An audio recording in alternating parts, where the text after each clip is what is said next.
بسم الله الرحمن الرحيم.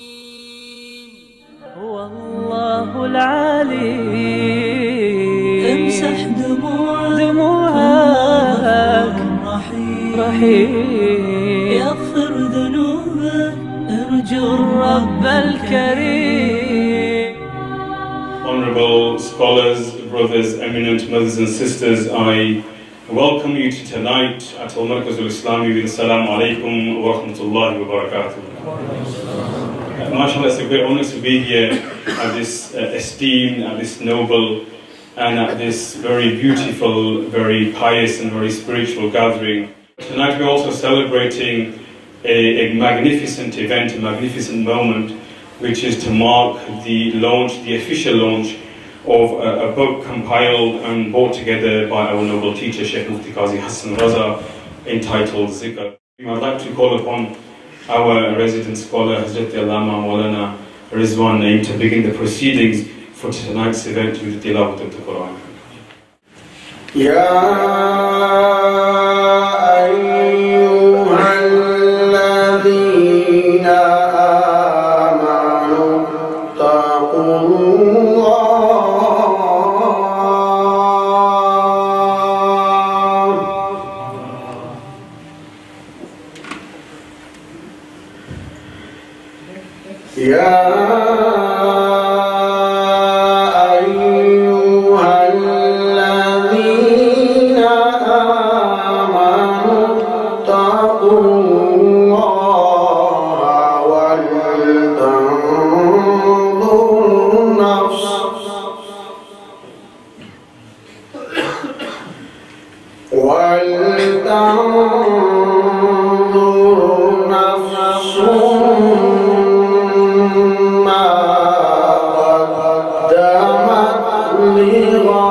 هو الله الذي لا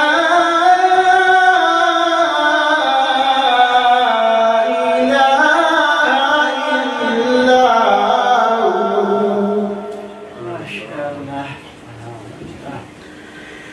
عالم الغيب والشهادة هو الرحمن الرحيم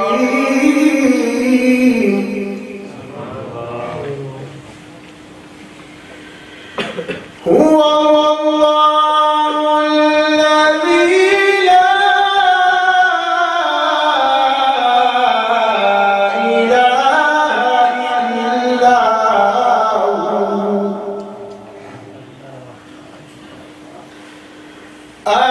الملك القدوس السلام المؤمن المهيمن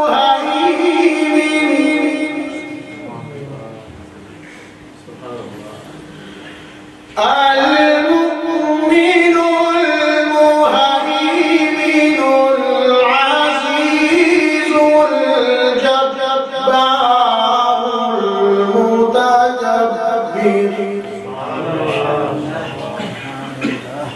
سبحان الله عما يشركون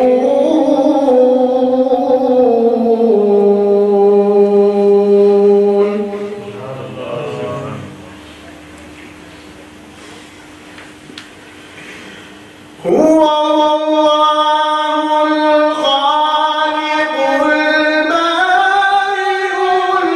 المصور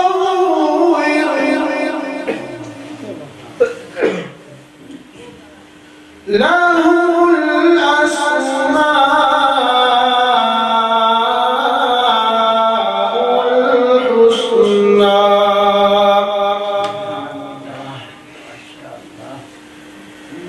يسبح له ما في السماوات والأرض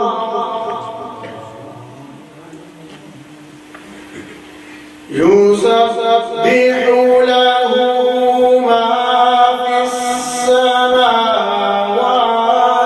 والأرض وهو العزيز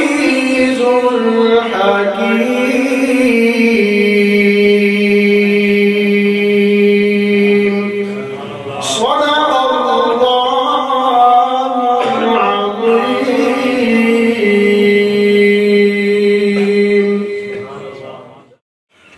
بسم الله الرحمن الرحيم. اللهم صل على سيدنا مولانا محمد عبدك ورسولك النبي الأمي وعلى آله وصحبه وبارك وسلم. الصلاة والسلام عليك يا رسول الله وعلى آله وصحبه يا حبيب الله. نعرہ تکبیر، نعرہ رسالت. Alhamdulillah, praise to Allah Azza wa Jal, and blessed salutation be on Sayyidina Muhammad sallallahu ta'ala alayhi wa sallam. We'd like to welcome everybody here gathered today at Markaz al-Islami. And say just a few words to thank those people who attended. As we know today, or Friday that's past was the 1st of Muharram 1439. And as we know, Alhamdulillah, we're here today, our blessed gathering on a blessed month, on a blessed day, with blessed ulama. And Alhamdulillah, Qibla Mufti Sahab has written a book with the unwan of dhikr, remembering Allah Azza wa Jal. And today will be the launch of this beautiful book. And many of you shall benefit through this book. And this book is a beautiful gift on a beautiful day of 1st of Muharram, on a Friday, to give to your beloved, to give to your friends and family. You know, today, Alhamdulillah, we have many shaykh attending here.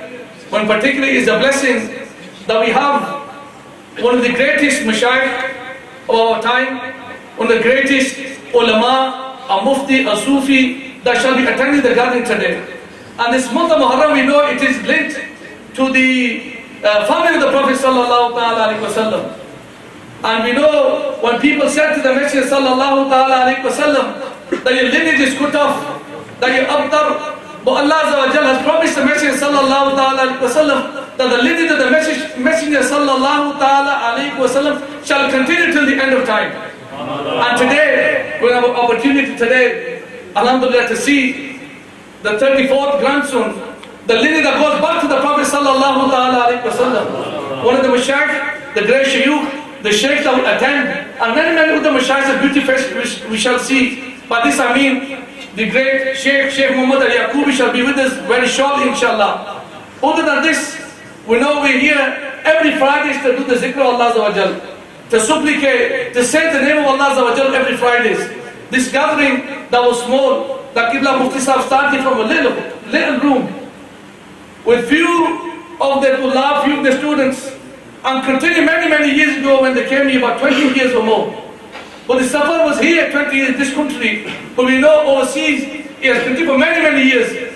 35 years approximately, it has took Mufti Sahib the experiences of dhikr, remembering Allah Azza wa Jal, sitting with the mashayikh, sitting with the ulama, sitting with the sufiya, and they compiled this beautiful book today, that inshallah, when the scholars shall come, the ulama will come, they will talk about this book. And it shall be a great opportunity for us that we take this book as a gift. We take this book to give out to our families and friends. And we read this book, inshallah, and many lessons we can learn. The zikr of Allah Azza wa Jal is the most important thing. Allah says, I am with those who remember me. When you remember me within yourself, I remember you. And if you remember me in a gathering, I should remember you like a gathering like this, but greater gathering. So today, I would like to thank everybody who's at Al-Markaz Al-Islami. As you know, Al-Markaz Al-Islami started in approximately 2010. It hasn't been long. And throughout this time, the hard work of Qibla Mufti Sahib that we have seen, we have over 1,200 students. And we have two institutes in Bradford, alhamdulillah, one where is sitting in BD7, and there's over 700 students that come to this institute, and they benefit. And over 1,000 people benefit here from the Zikr gatherings that take place here, from the Alma course that take place here, from the food bank that we have, from the charity that we have, and many brothers and sisters attend here.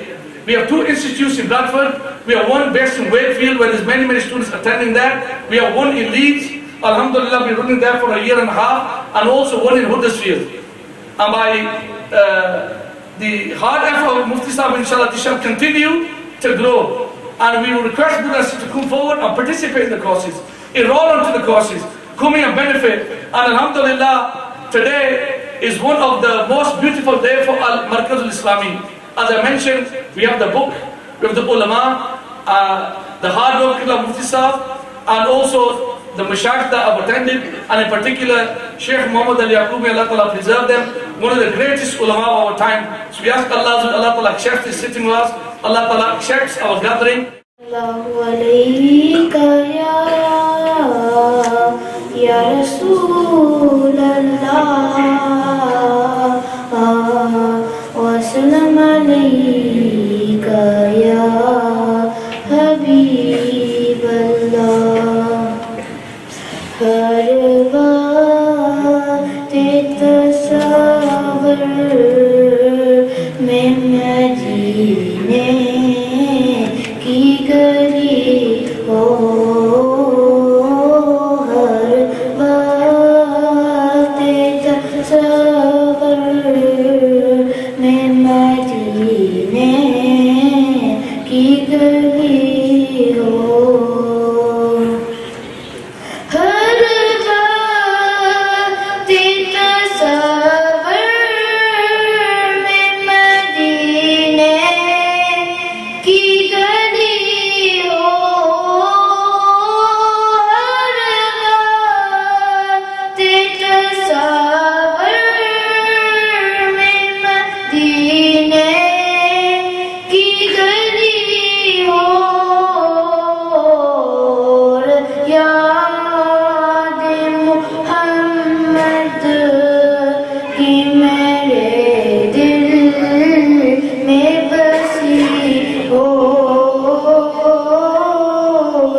عطا عشق اویسے کرنی ہو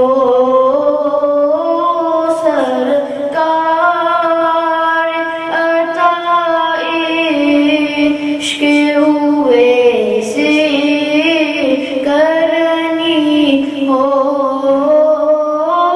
ہر وقت تصور میں مدینے کی گلی ہو ایک کاش میں بن جاؤں مدینے کا مسافر ایک کاش میں بن جاؤں مدینے کا مسافر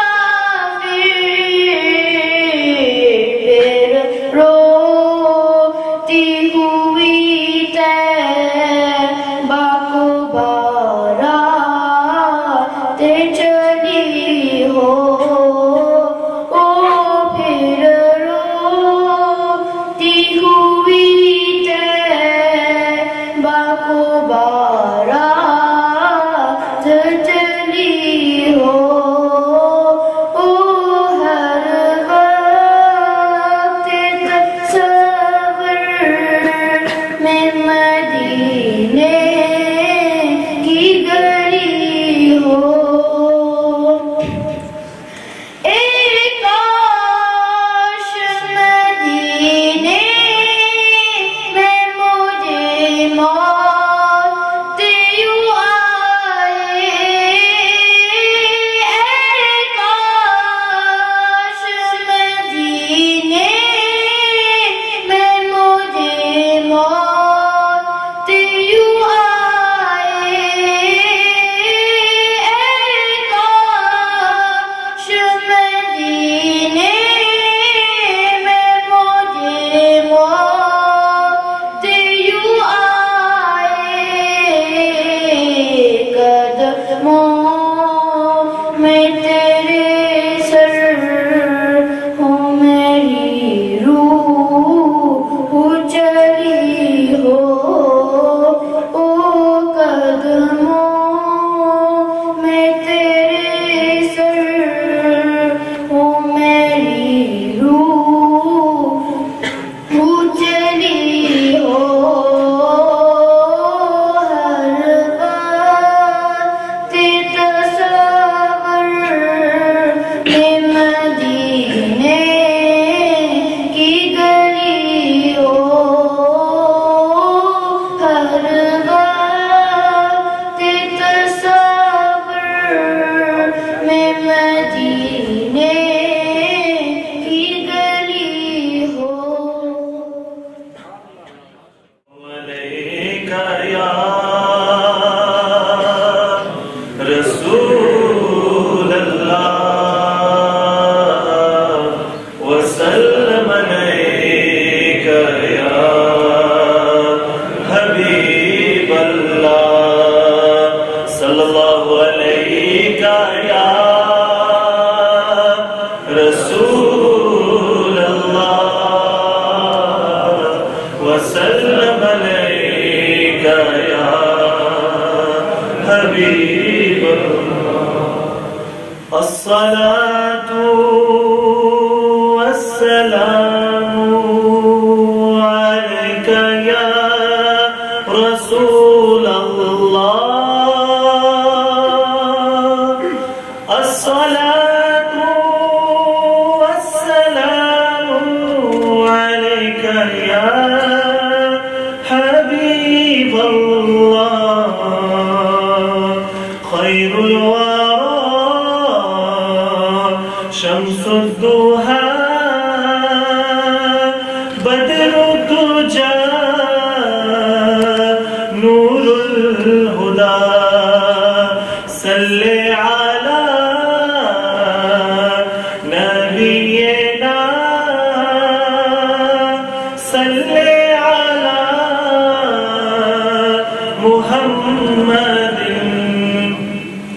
request everybody to join in with me and praise the Prophet sallallahu alaihi wasallam.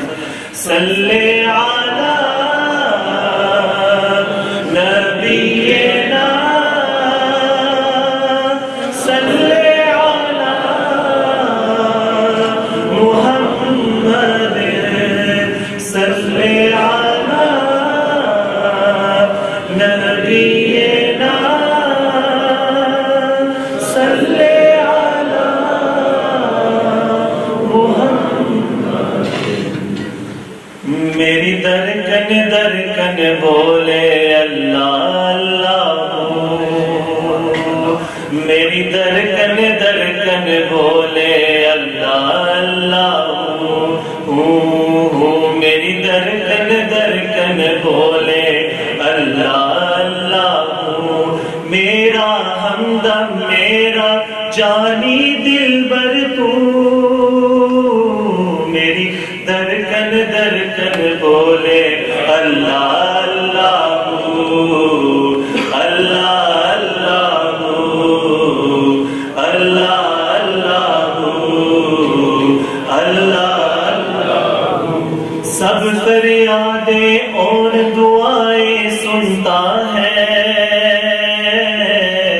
دل سے نکلی درد صدائیں سنتا ہے، سب فریادیں اور دعائیں سنتا ہے، دل سے نکلی درد صدائیں سنتا ہے، ہوتے ہیں جب اشک کسی کے بے قابو، میری درکن بولے اللہ اللہ اللہ اللہ اللہ، لوٹ چلے جب چھوڑ کے تنہا سب مجھ کو، قبر کے اندر لوگ اتارے جب مجھ کو، لوٹ چلے جب چھوڑ کے تنہا سب مجھ کو، قبر کے اندر لوگ اتارے جب مجھ کو، تھام لے مولا تیری رحمت کے بازو،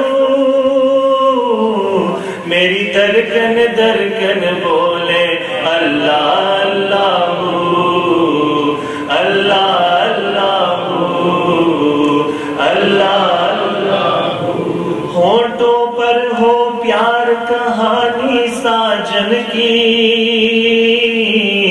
آنکھوں میں ہو اشک نشانی ساجن کی، ہر سانس کے اندر ہو اس کی خوشبو،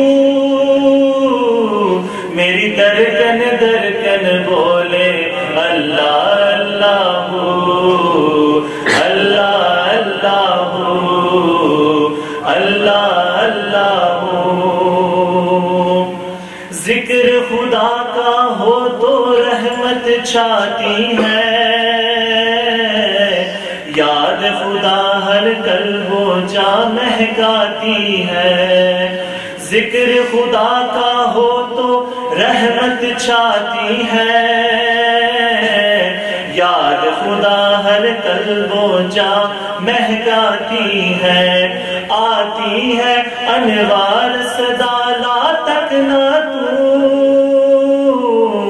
میری درکن بولے اللہ اللہ اللہ اللہ۔ Brothers, for the size of this gathering, I'm not hearing everybody recite the Zikr of Allah. Please don't be shy. Alhamdulillah, every Friday we have the Zikr gatherings here. And mashallah, there's lots of brothers and sisters that attend. And Mufti Sahib's message has always been to raise the awareness about remembering Allah subhanahu wa ta'ala. So please join in with me. Meri darkan bole Allah Allah Allah Allah Allah, meri darkan bole Allah Allah، میرا ہمدم میرا جانی دلبر تو، میری درکن بولے اللہ اللہ اللہ اللہ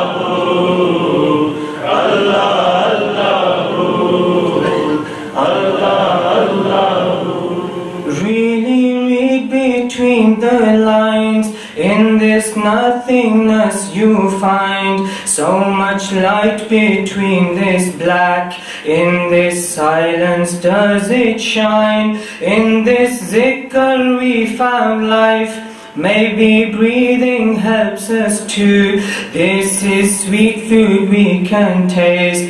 We found Allah's love is true.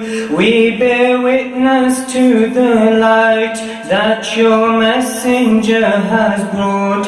We bear witness that we love him and everything he has taught. So we say your name aloud. We do glorify you, and our hearts do beat Allah. May we die with this too. When this world's anxiety and pleasure only maimed everything that filled this void, only gave me more pain. Neither did 1,000,000 thoughts, nor did 1,000 good books cure me like your zikr did in your friend's one single look. So my friends, don't look about if you are lost here and there. Simply say Allah, Allah, then rejoice in your affair. Simply say Allah, Allah, then rejoice in your affair. Allahu, Allah, Allah, Allahu, Allah, Allah, Allahu, Allah, Allah, Allahu, Allah, Allah, Allahu, Allah, Allah, Allahu, Allah, Allah, Allahu, Allah, Allah, Allahu, Allah, Allah, Allahu, Allah, Allah, Allahu, Allah, Allah, Allahu, Allah, Allah, Allahu, Allah, Allah, Allahu, Allah, Allah, Allahu, Allah, Allah. Bismillah. This zikr which is spoken about and all of you will come to read about and know about and inshallah experience by the will of Allah. This comes through a chain of great men from Allah subhanahu wa ta'ala to what He placed in our beloved, the best of creation, Hazrat Muhammad sallallahu alayhi wa sallam, through a chain of great men who walked this earth and individuals benefited from them, and it is through these people that we receive this light. And inshallah the Shajra Sharif of the Naqshbandi Mujaddidi Tariqa, which we receive this light through, alhamdulillah, I will recite the Shajra Sharif now inshallah. Allah, Allah, Allah, Allah, without your remembrance we are so far. Speak of good men and your mercy descends. We love your messenger, your closest of friends. Your mercy is found with those who are brought near. The Quran tells us that they grieve not, no fear. So for the sake of Muhammad sallallahu alayhi wa sallam, we ask you for guidance and for your pardon. He takes us to your way with His blessed hand and gives us your light so our hearts do expand. For the sake of the one who was told do not fear, the companion of the cave to whom Allah is near, Abu Bakr the great truthful man, grant us true speech and contentment with your plan. For the sake of Salman who came from far away, we seek refuge in you from going astray. For the sake of the knowledge of Hazrat Qasim and Ja'far Sadiq and his most blessed kin, we ask for true knowledge and divine blessings, and save from burning in the fire our skins. For the sake of Sultan Bayezid Bistami, for the sake of Abul Hassan Kharqani, grant gnosis so we are buried in your name, and throw away that sand so we work not for fame. And for the sake of Abu Ali Farmadi, plant seeds of faith in us that grow into trees. For the sake of Abu Yusuf Hamdani and Khwaja Abdul Khaliq Ghajdawani, protect us from shaitan and all enemies, and grant our diseased hearts divine remedies. For the sake of Khwaja Arif and Mahmud Faghnawi, the saints who were granted for closed hearts the key. From ego and desire our Lord set us free, and cure us of blindness so we truly see. For Khwaja Ali and Baba Samasi's sake, at death grant us the declaration of faith. We ask for the sake of Sayyid Mir Kalal, grant us sustenance that is blessed and halal. For the sake of our teacher, the crafter of souls, Baha'uddin Naqshband, your praise he extols. We ask you, Allah, for the ultimate goal, the highest of heaven with these lordly poles. For the sake of Atta, Yaqub and Ubaidullah, grant health so we worship like these shining stars. For the sake of Zahid and Darwish Muhammad, make us true ascetics, lovers of Ahmad. For the sake of Sheikh Ankangi and Baqi Billah, at death grant us La ilaha illallah. For the sake of the reviver of Al-Fsani, Sheikh Ahmad Sirhindi, Imam Rabbani, revive our hearts and soften them with your light, and grant us the sweetness of worship at night. For the sake of Hazrat Masoom and Sibghatullah, grant us from your color, O Most High Allah. For the sake of Ismail and Masoom Thani, Shah Ghulam Safiullah Ziaul Haqq and Miyaji. For the sake of Hazrat Shamsul Haqqo Istahani, and for the sake of Shah Rasul Taluqani. For the sake of Hazrat Hashim Samangani, forgive our sins and those of our families.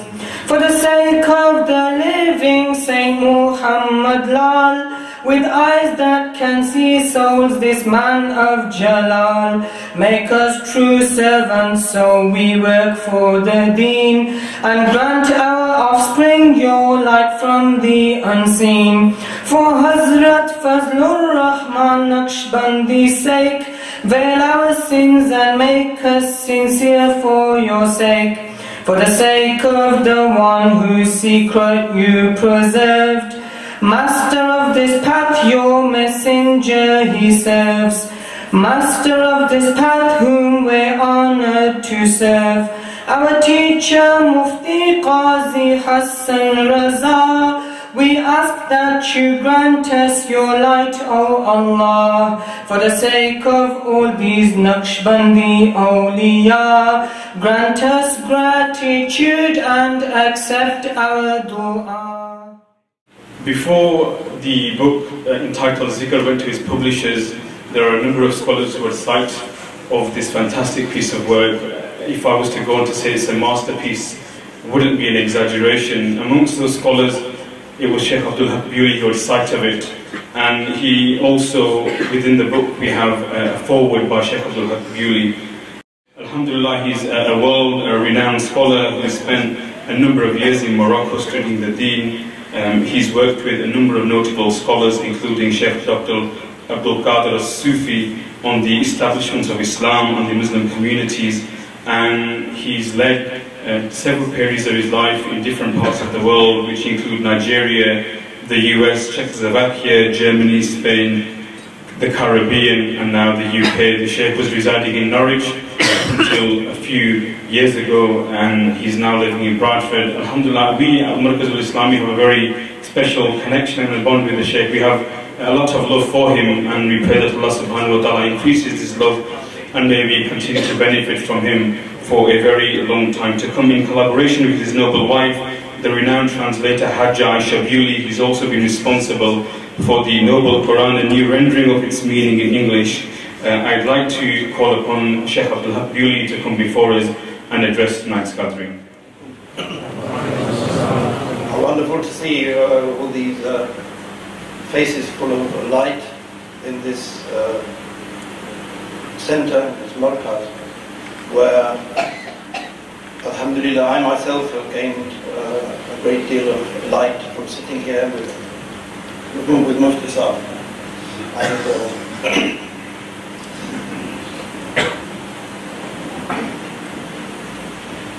I don't know whether you have seen this, I can't explain why, I don't know whether any of you have seen this poster. This is the poster which is advertising this event. And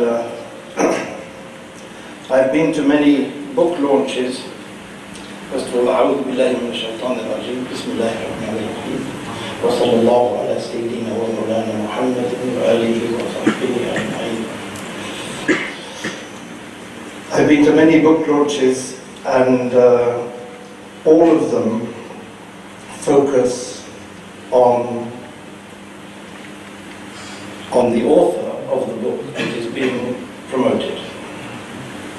The thing about this poster is it almost says nothing at all about the author of the book, which we are here to launch. You have? I mean, we heard just a little bit then about these years and years of. I can say these things about Mufti Saab because the truly modest man only feels embarrassed by people saying things about him. So I know it's not going to in any way harm him that I'm going to say what I'm going to say. He is of all we've heard all of his the great work that he's been doing over all this time, not only here but in many other parts of the world. And yet, nothing on here about him. The three pictures on here, one of me and one of the other ulama. In any other book launch I've been, the main picture has been of the author. Mufti Saab, Mufti Hassan al-Raza, is one of the most modest men I have ever met. I love him. With a true modesty. I've met people who have false modesty. I remember once in Norwich, an alim came to speak to us, and he spent about a quarter of an hour saying how modest he was, how unworthy he was to address the gathering, and he spent 15 minutes talking about himself, and then 5 minutes with the message. That is false modesty. This is true modesty. To have a gathering, to launch a book, and then to say nothing about yourself in the publicity for it. May Allah Ta'ala truly reward him. We read an ayat yesterday, Rafiyatun, Abidatun, from Surah Al-Waqiyah, that Allah Ta'ala raised on the last day, Allah Ta'ala raises high and brings low. Which means that on the last day, something's going to happen. The low will go high, and the high will descend and become low. So those people who consider themselves great will be brought low. Allah Ta'ala protect us from it. And those people who consider themselves to be low, Allah Ta'ala will raise them up. And Allah Ta'ala will certainly, Mufti Sahib, may Allah Ta'ala prolong his life and continue to benefit all of us by him. And he said to me something I've never heard from any other alim in this country. He said, when I came here, my sheikh said there's only one reason for going to the UK, only one reason, and that is to call the people to Islam. And you are witness to that he has performed his task. You're here, and this center, this markaz, is an example of this work he's been doing.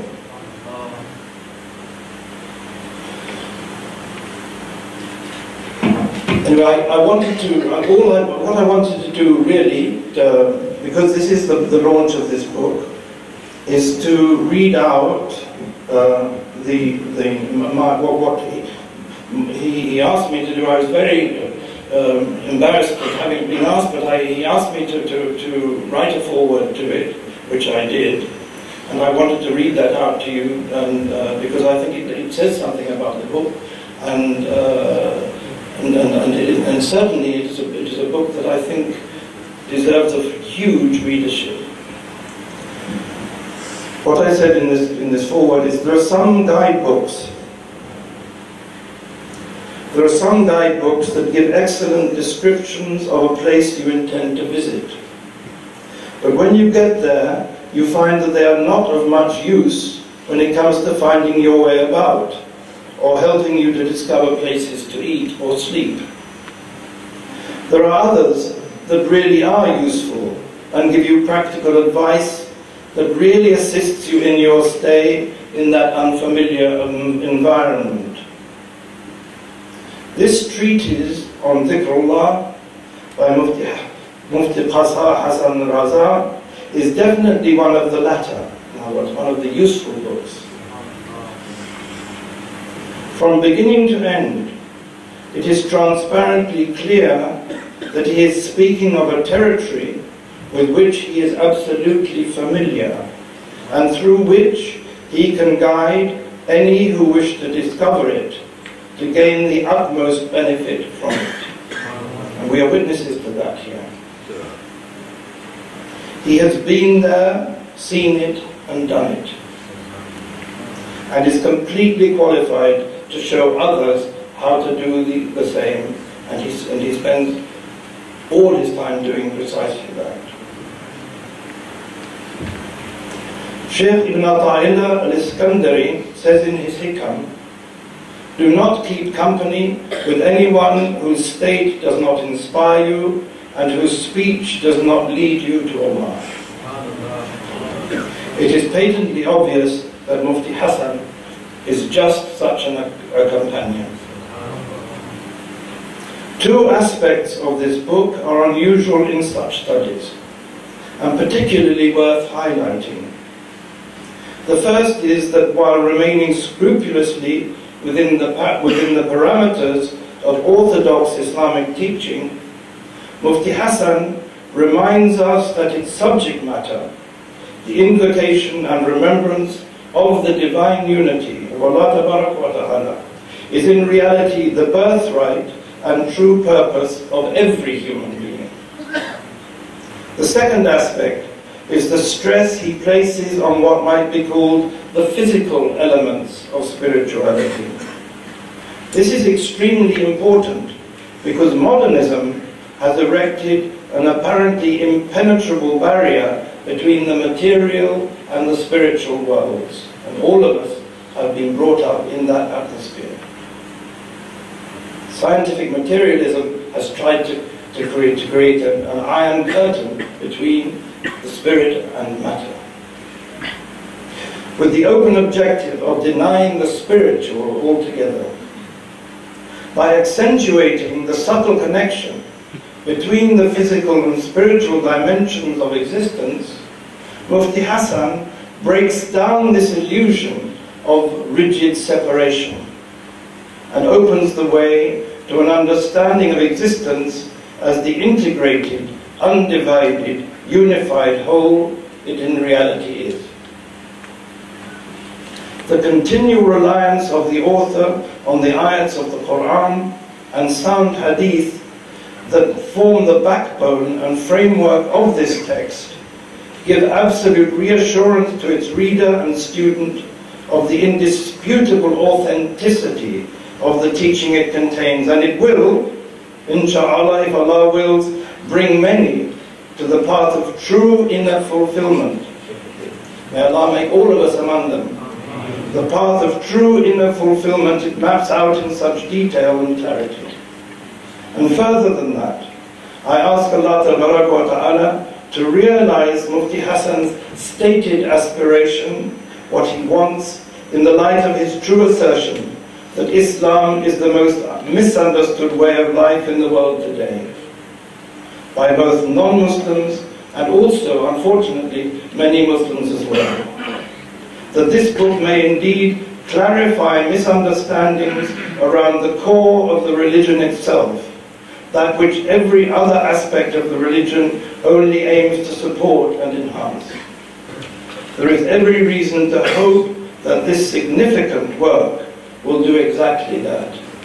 And I ask Allah Ta'ala to make this book that is coming out, that is being launched today, to make it the means to the guidance to the Sirat al-Mustaqim of many of our fellow countrymen, of many of us and many of our fellow, many of the Muslims whose hearts have become hard. May they be softened by the dhikr teaching, and may Allah Ta'ala open many hearts by it to the knowledge which it calls to, which is the knowledge and love of Allah Ta'ala and His Messenger Sallallahu Alaihi Wasallam.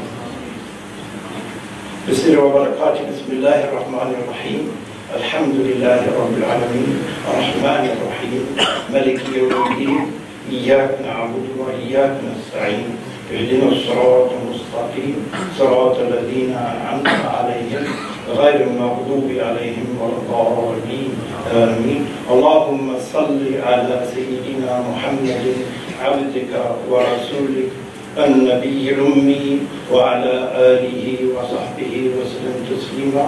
سبحان ربك رب العزة عما يصفون وسلام على المرسلين والحمد لله رب العالمين. You will listen all speeches in English. Many people or many ladies, they don't understand English in that way. तो मैं ये अर्ज कर रहा था कि कहाँ तसव्वुफ और कहाँ तसव्वुफ की बातें। हज़रत बहाउद्दीन नक्शबंद रहमतुल्लाह अलैह ने फरमाया, सिलसिला मारा दो उसूल अस्त, कि मेरे सिलसिले के दो उसूल हैं। For my silsila are two principles. The first is खुद भी मबाश। पहला ये है कि तुम्हें अपना आप नजर ना आए, कहाँ ये बातें हैं। दूसरा उसूल आपने फरमाया बद भी मबाश, अनफिनिश्ड। एक ये है कि अपना आप तुम्हें नजर ना आए, दूसरा ये है कि कोई किसी दूसरे के बारे में तुम्हें बुरा ख्याल भी ना आए। کہاں تصوف اور کہاں تصوف کی باتیں کہ باتیں تو ہم کرتے ہیں کہ ہم تصوف کے ساتھ وابستہ ہیں اور ہم اللہ اللہ کرتے ہیں، لیکن ہماری زبانیں کسی اور جہان کی باتیں کرتی ہیں. We claim something and we practice something else. Our claim is false. My claim is false. کہ میں اپنی بات کرتا ہوں کہ دعویٰ کچھ اور ہوتا ہے لیکن عمل کچھ اور ہوتا ہے. حضرت شاہ بہاء الدین نقشبند نے یہ فرمایا کہ میرے سلسلے کے دو ہی اصول ہیں. جو میرا غلام ہوگا اسے خود اپنا آپ کبھی نظر نہیں آئے گا، اور جو میرا غلام ہوگا اسے کوئی دوسرا برا نہیں نظر آئے.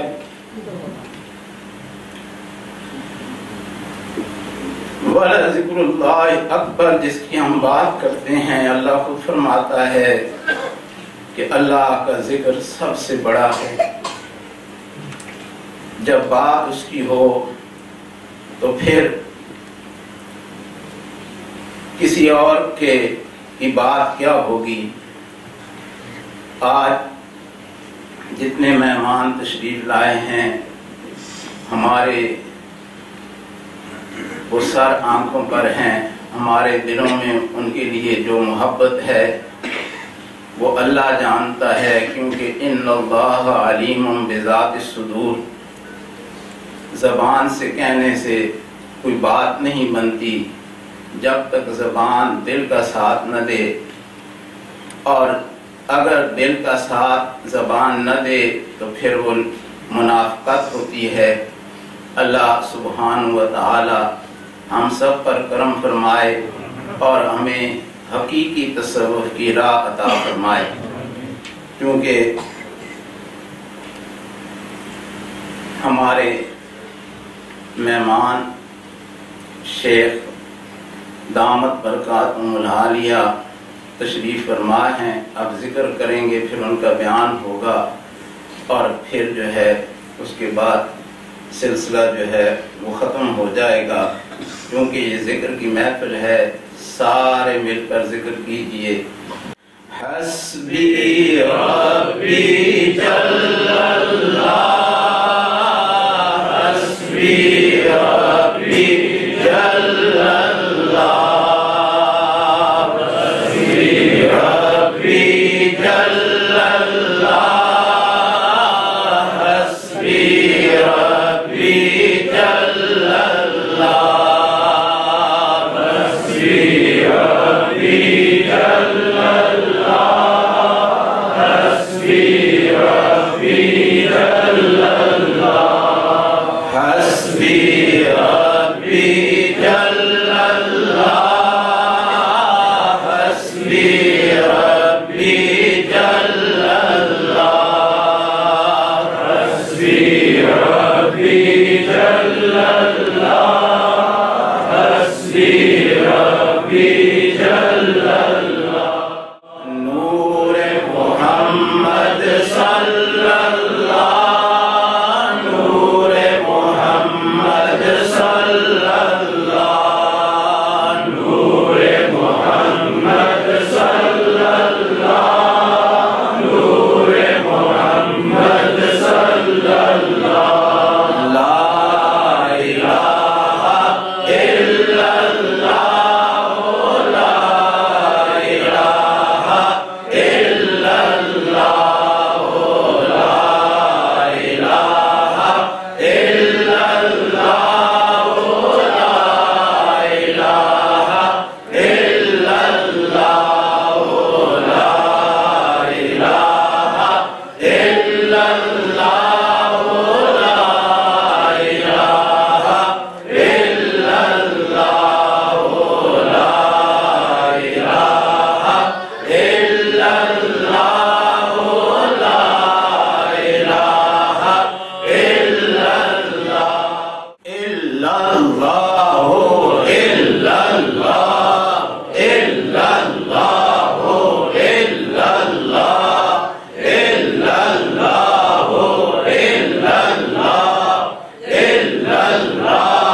before Zikr gathering, we read the salawat upon the Prophet sallallahu alaihi wasallam.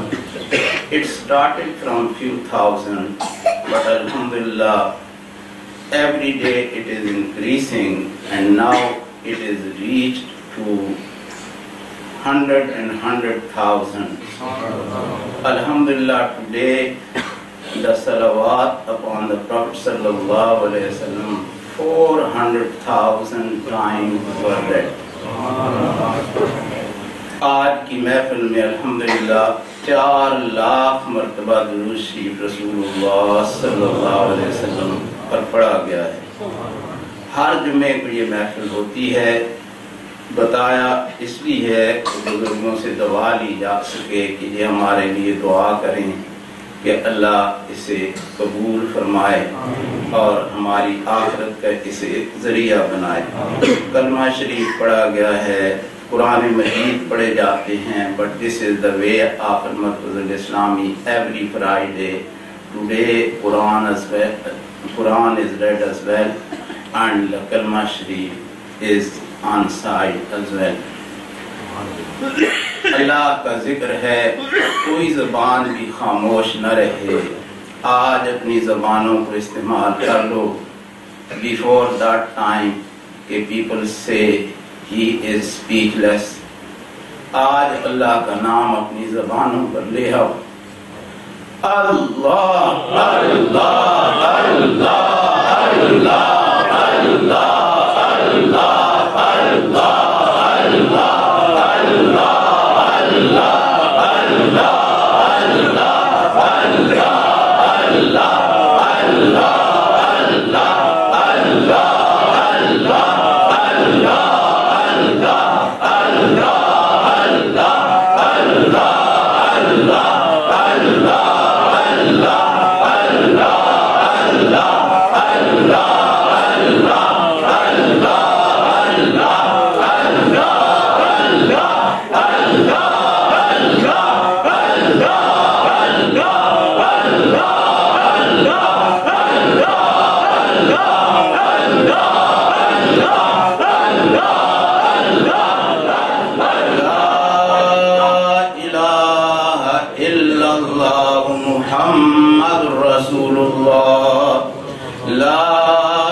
اللہ محمد رسول اللہ صلی اللہ علیہ وسلم. اولئک آبائی فجئنی بمثلہم.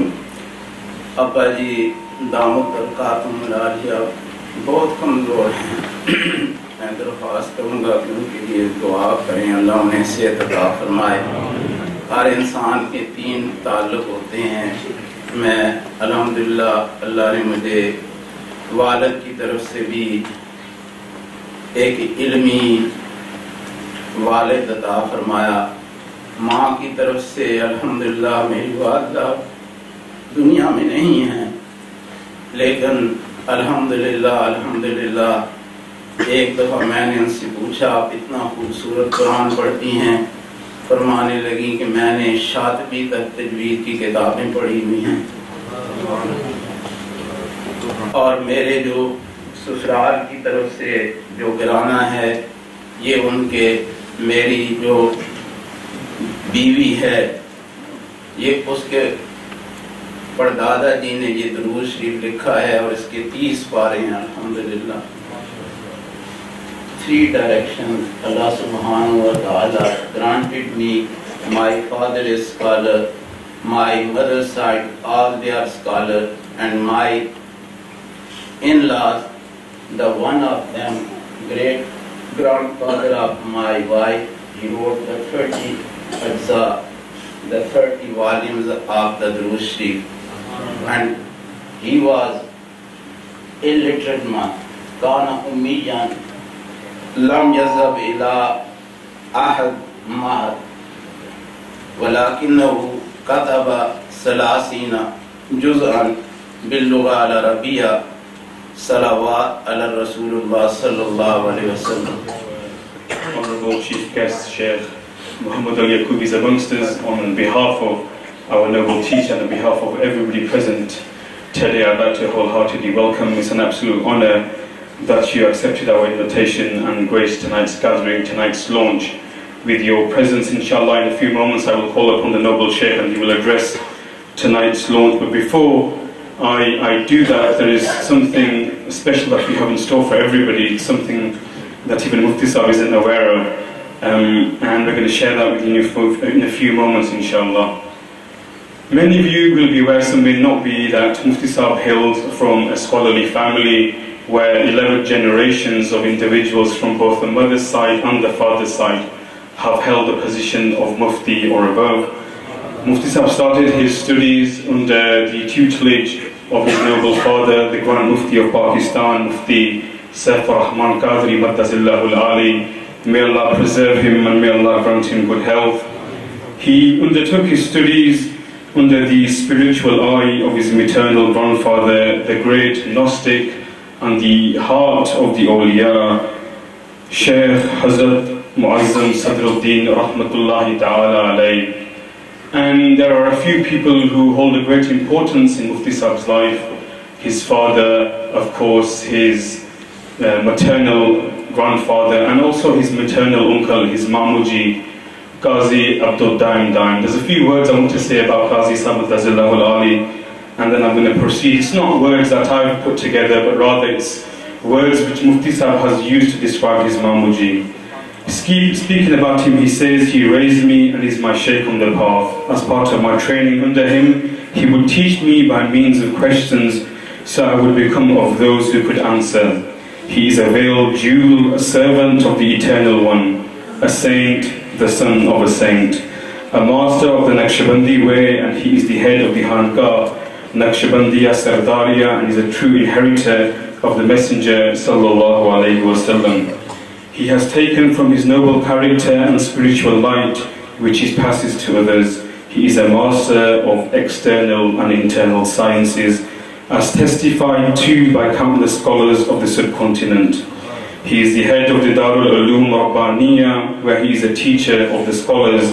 He possesses a huge treasure of jewels in the form of a vast library of original and unprinted manuscripts.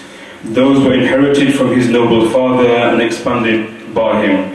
He is a master orator who pierces hearts and his sight with his sight and speech, a vessel of light who walks in the path of the companions.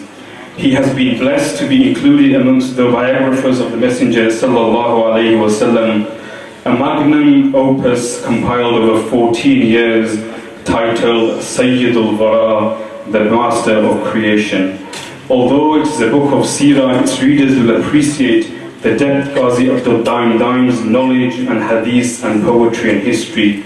May Allah sanctify his noble secret, preserve him, and allow us to benefit from the spiritual light that descends upon him. So those are the words that Mufti Sahib has used to describe his maternal uncle. We at Markaz al-Islami really wanted him to be a part of tonight's event because he's in Pakistan. Sadly, that wasn't possible, but we have a very special message for everybody present tonight from Qazi Abdul Daim Daim Maddazillahul Ali, and the request Alhamdulillah, Alhamdulillah, wa salamun ala ibadihi alladhina istafa. أما بعد فأعوذ بالله من الشيطان الرجيم بسم الله الرحمن الرحيم واذكروا الله كثيرا لعلكم تفلحون. दोस्तों, ये जो महफिल है ये मुफ्ती काजी हसन रज़ा साहब की किताब जो ज़िक्र के मौजू पर उन्होंने लिखी है उसकी रहनुमाई के लिए ये तकरीब मुनक़िद की गई है। और दोस्तों, ज़िक्र की अहमियत बहुत ज़्यादा है। अल्लाह पाक ने फरमाया वज़्कुरुल्लाह कसीरन लअल्लकुम तुफ़्लिहून। ऐ ईमान वालो, अल्लाह को कसरत से याद करो, बहुत ज़्यादा याद करो। अगर तुम कामयाबी चाहते हो, फलाह चाहते हो, तो कसरत से ज़िक्र करो अल्लाह पाक का। लअल्लकुम तुफ़्लिहून, इसी तरीके से तुम्हें कामयाबी हासिल होगी। ज़िक्र जिस तरह से भी किया जाए یہ بہت پسندیدہ شے ہے۔ حضور صلی اللہ علیہ وسلم سے کسی نے پوچھا کہ یا رسول اللہ سب سے بہتر عمل کون سا ہے؟ فرمایا ان تفارق الدنیا ولسانک رطب من ذکر اللہ، کہ تو دنیا سے اس حال میں رخصت ہو رہا ہو، تیری جب جان نکل رہی ہو، تیرا جب آخری وقت ہو، تو اس وقت تیری زبان اللہ کی یاد سے تر ہو، اللہ کے ذکر سے تر ہو، تو یہ سب سے بہترین عمل ہے۔ اور فرمایا من کان آخر کلامہ لا الہ الا اللہ، جو شخص ایسا ہو کہ اس کی زبان پر آخری جو الفاظ آئیں وہ یہ ہوں لا الہ الا اللہ، اللہ کے علاوہ کوئی معبود نہیں ہے، دخل الجنہ، وہ سیدھا جنت میں داخل ہو جاتا ہے۔ تو اس لیے دوستو ذکر بہت کثرت سے کرنا چاہیے۔ حضور صلی اللہ علیہ وسلم اللہ کو بہت زیادہ یاد کیا کرتے تھے، صحابہ کرام بہت زیادہ یاد کیا کرتے تھے۔ ذکر زبانی بھی ہوتا ہے، اور زبانی ذکر جہری بھی ہوتا ہے اور سری بھی ہوتا ہے۔ جہری ذکر کا مطلب یہ کہ اونچی آواز سے ذکر کرنا، اللہ کو پکارنا اونچی آواز کے ساتھ، اللہ کو یاد کرنا اونچی آواز کے ساتھ، یہ بھی ذکر کا ایک طریقہ ہے۔ اور ذکر سری یہ ہے کہ زبانی کے ساتھ یاد کرے آدمی، لیکن اونچی آواز نہ ہو، آہستہ آواز میں یاد کرے اللہ پاک کو۔ صحابہ کرام اللہ پاک کو یاد کیا کرتے تھے، ہر طرح سے یاد کیا کرتے تھے۔ حضرت عبداللہ ذو البجادین ایک صحابی ہوئے ہیں، ان کے بارے میں حدیث پاک میں آیا ہے کہ وہ حضور صلی اللہ علیہ وسلم کے در پر پڑے رہتے تھے اور کثرت سے اللہ کا ذکر کیا کرتے تھے، اونچی آواز سے اللہ پاک کو یاد کیا کرتے تھے۔ حضرت عمر نے ان کو اس طرح دیکھا کرتے تو فرمایا کہ یہ مرائی ہے، یعنی ریاکار ہے، لوگوں کو دکھانا چاہتا ہے۔ حضور صلی اللہ علیہ وسلم نے فرمایا کہ نہیں، یہ تو اوابین میں سے ہے، یعنی خالص اللہ کی طرف رجوع کرنے والے جو لوگ ہوتے ہیں، یہ تو ان میں سے ایک ہے، یہ مرائی نہیں ہے۔ چنانچہ اسی طرح وہ حضور صلی اللہ علیہ وسلم کے در پر پڑے رہے اور اللہ کو کثرت سے یاد کرتے رہے۔ جب حضور صلی اللہ علیہ وسلم غزوہ تبوک کے لیے تشریف لے گئے تو یہ بھی ساتھ تھے اور صحابہ بھی ساتھ تھے۔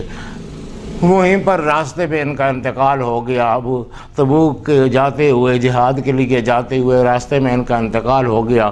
حضرت عبداللہ ابن مسعود رضی اللہ تعالیٰ عنہ فرماتے ہیں کہ رات کو میں اپنے خیمے سے باہر نکلا، ایک طرف دیکھا کہ کچھ لوگ ہیں، میں نے کہا پتہ نہیں کس لیے جمع ہیں، قریب گیا تو دیکھا کہ کسی کی تدفین کی تیاری ہو رہی ہے، کسی کو دفن کرنے کی لیے انتظام ہو رہا ہے، سارے لوگ تدفین کے لیے جمع تھے۔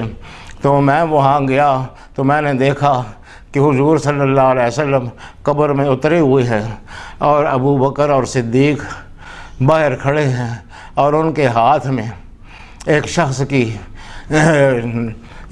کی میت اٹھائی ہوئی ہے اور اس کو وہ قبر کے پاس اس کو لیے کھڑے ہیں۔ تو حضور صلی اللہ علیہ وسلم ان کو کہہ رہے ہیں اپنے بھائی کو مجھے دے دو اپنے بھائی کو۔ چنانچہ انہوں نے حضرت ابو بکر عمر نے وہ میت حضور صلی اللہ علیہ وسلم کے حوالے کی۔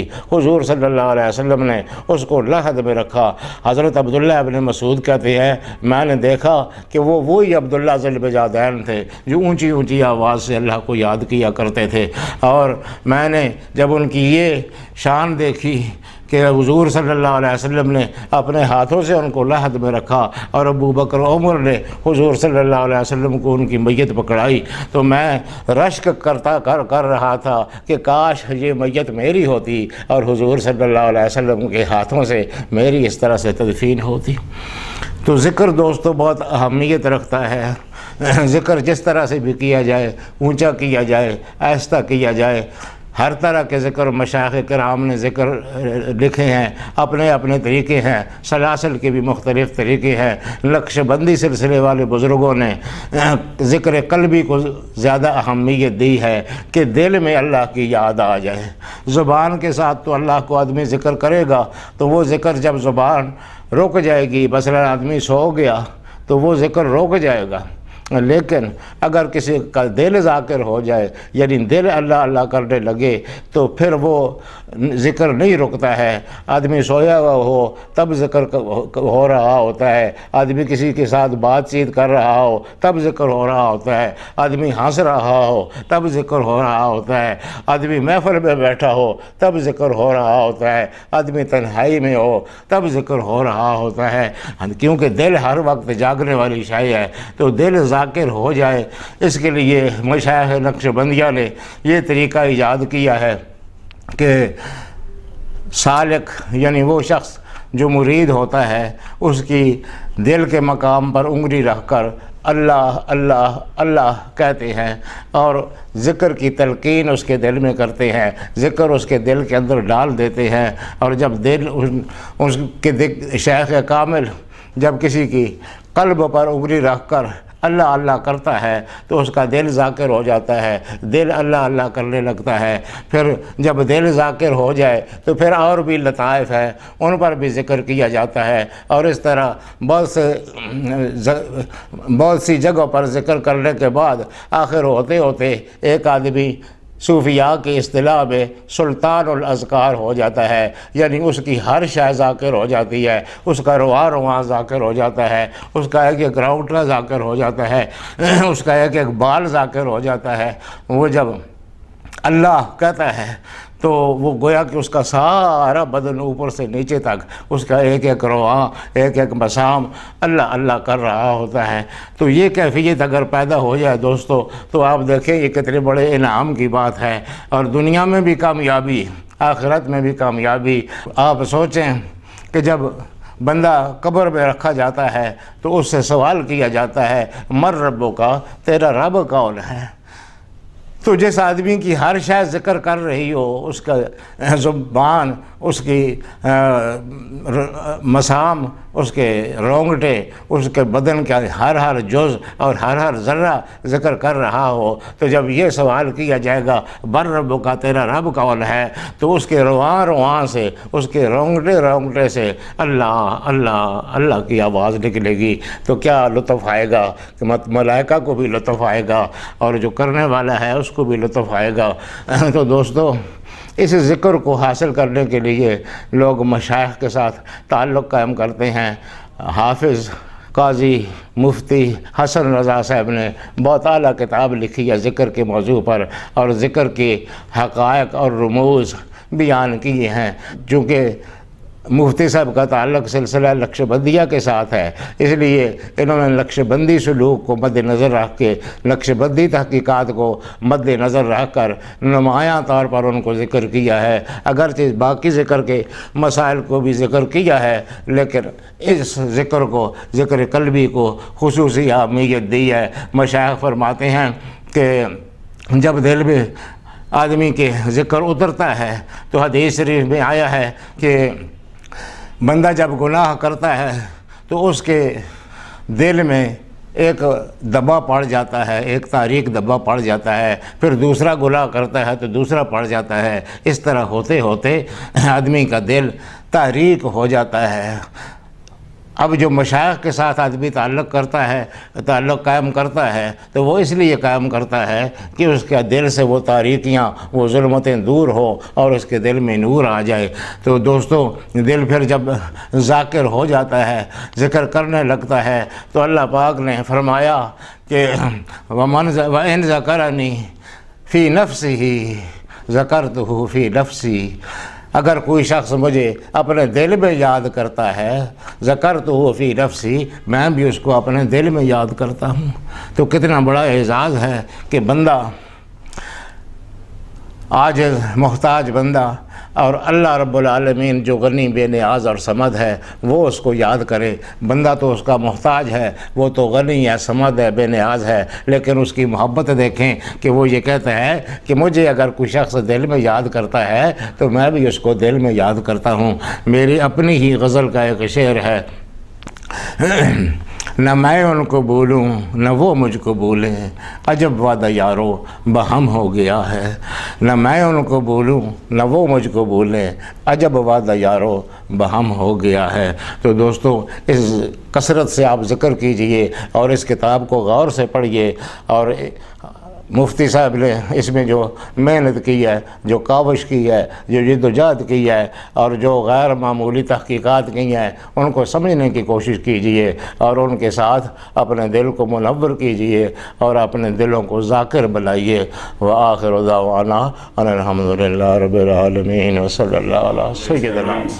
I'm going to call upon our chief guest, Sheikh Sayyid Muhammad al-Yaqubi Hafidahullah, in a few moments. And I had the great honour of conducting a television interview with the Sheikh only last year, and there he shared pearls of wisdom, and it's a great honour and privilege for me to be in a position to be introducing him again.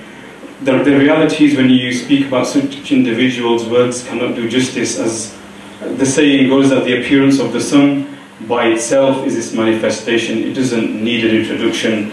When we say Sheikh Muhammad al-Yaqubi Hafidahullah, that in itself speaks volumes, and that in itself is an introduction without having to go any further. But I am going to share with you what some great men of Allah, what some great awliya have said about the noble Sheikh. The last great muhaddis of Sham, Sayyid Muhammad Makki al-Qahtani, was amongst one of the main teachers of Sheikh Ibrahim Yaqubi, rahmatullahi alayhi, the father of Sheikh Muhammad al-Yaqubi. And when the Sheikh was a young boy, he would often go to their study circles there with his father, and he would attend the gatherings in the presence of Sheikh Muhammad Makki al-Qahtani and listen to the words that Sheikh Muhammad Makki al-Qahtani used to describe Sheikh Muhammad al-Yaqubi. He would often say to Sheikh Ibrahim al-Yaqubi, "Take care of this young man, for he shall be a man of great importance in years to come." This just goes to show that his status and his station was picked up at a very early age by the men of Allah subhanahu wa ta'ala. But it doesn't just stop there, it goes one step further. The eldest son of Sheikh Makki al-Qahtani, Sheikh Fatih al-Qahtani, the students of Sheikh Muhammad al-Yaqubi will be able to allude to this. He would openly say in the streets of Damascus and in gatherings that I've not seen a man of learning and of tasawwuf in Damascus or in the Arab world the like of Sheikh Muhammad al-Yaqubi, for he has coupled Sharia and tasawwuf like no other. And it's great that he's amongst us today. Sheikh Muhammad al-Yaqubi is amongst the preeminent scholars of the Muslim world today, and for many years, for several years in a row, he's been considered amongst the 500 most influential Muslims of the world. But Mawlana Ishtiyaq said a short while ago, he comes from the Ahlul Bayt, the family of the Prophet ﷺ, and from his blessed lineage, he is the 34th grandson of the Messenger ﷺ. It's a great honor that he's amongst us tonight at this launch. I'd like to humbly request Sheikh Muhammad al-Yaqubi to come before us and address the audience. Sheikh Sayyid Muhammad al-Yaqubi Hafidahullah. Bismillah ar-Rahman ar-Rahim. Alhamdulillahi Rabbil Alameen. Alhamdulillahi hamd al-Dhakirin. Alhamdulillahi hamd al-Shakirin. Alhamdulillahi wa kafa wa salamun ala ibadihi alladhina astafa. اللهم لك الحمد بجميع محامدك كلها ما علمنا منها وما لم نعلم، على جميع نعمك كلها ما علمنا منها وما لم نعلم، عدد خلائقك كلهم ما علمنا منهم وما لم نعلم. اللهم صل على سيدنا محمد وعلى آله وأصحابه أجمعين صلاة تجعلنا بها من الذاكرين، صلاة تجعلنا بها من الذاكرين لك كثيرا والذاكرات. أما بعد، حضرة مفتي صاحب, honorable guests, dear brothers and sisters, Assalamu alaikum wa rahmatullahi wa barakatuh.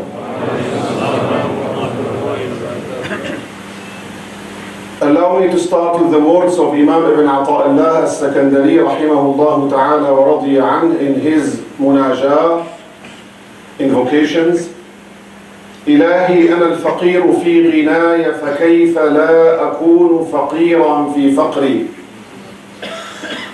Oh my Lord, I am poor in my state of poverty. Shouldn't I be the poorest in my apparent state? Oh my Lord, I am poor in my state of affluence. Shouldn't I be the poorest in my apparent state of poverty? إلهي أنا الجاهل في علمي فكيف لا أكون جهولا في جهلي. Oh my Lord, I am ignorant even when I appear to be learned. Shouldn't I be the most ignorant in my real state of ignorance? إلهي إن ظهرت المحاسن مني فبفضلك ولك المنة علي. Oh my Lord, if any good appears on me, it is out of thy bounty, and you have your favors upon me.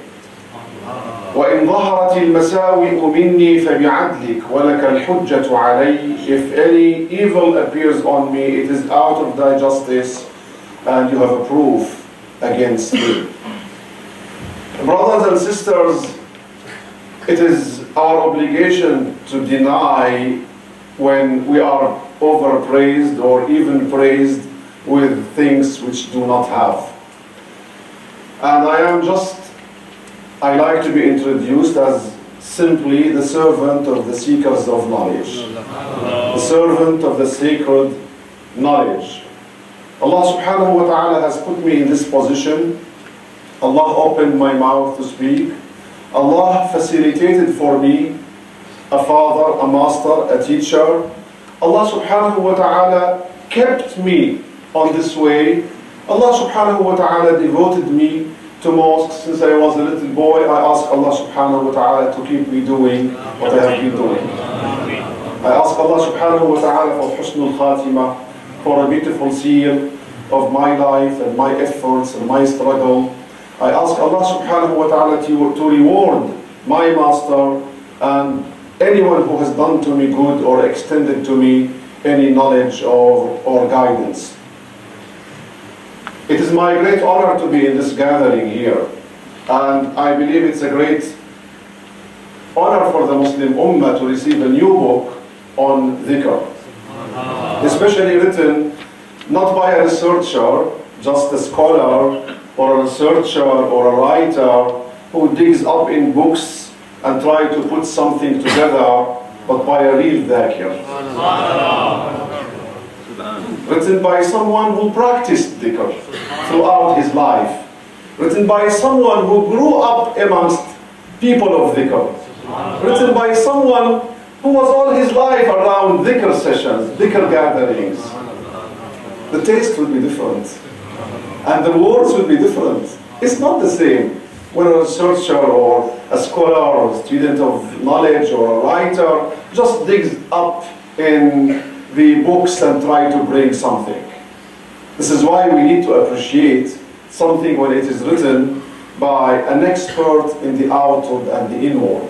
And this is what the Sharia is about. The outward and the inward. Working on the outward form in terms of the daily obligations of the Sharia, in terms of the instructions of adab, and then working on the innermost, on the inward, on the heart, on the secret, on the hidden truth inside you, on having every piece of the innermost of you compatible with the outward form, and having the outward form reflecting the innermost of you. آداب الظواهر عنوان آداب السرائر, as Imam al-Ghazali says. The adab of the outward is a reflection, manifestation of the adab of the inward.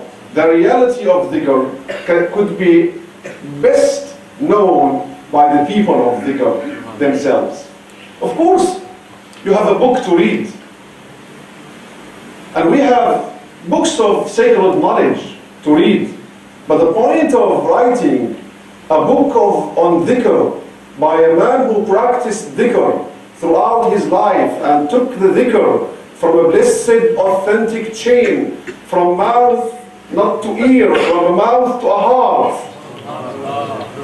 the benefit and the advantage of having such a book is that you benefit from it best by sitting in front of the Shaykh, to study the book with him, to read the book with him, but most importantly, to pick up the truths and the secrets and the lights behind the words which he wrote from his presence, from the aura around him, from his light, from his hal, his state of the heart, state of the ruh, which cannot be achieved by studies, but only by suluk, by practice of dhikr, and also by inheritance, this legacy.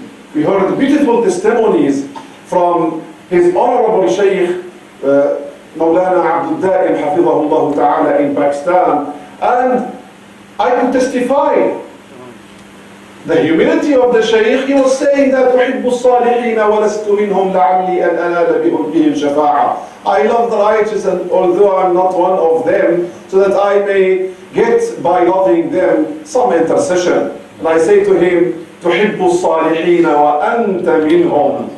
You love the righteous and you are one of them. And by the righteous people of this kind, believe me, lands are blessed. Gatherings are blessed. People may change. Allah subhanahu wa ta'ala remove calamities because of the righteous, because of the people of dhikr. Allah subhanahu wa ta'ala sends His favors.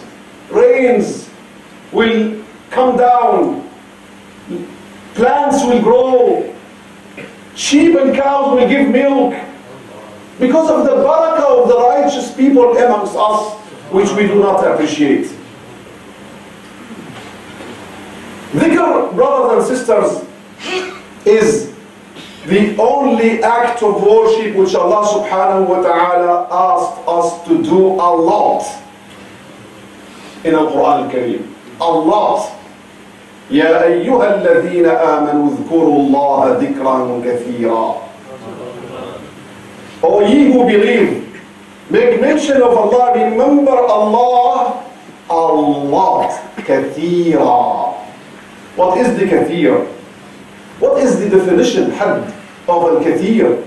It is defined in one of the hadiths of Rasulullah sallallahu alayhi wa alihi wa sallam, when he says, حتى يقال مجنون. اذكروا الله تعالى حتى يقال مجنون.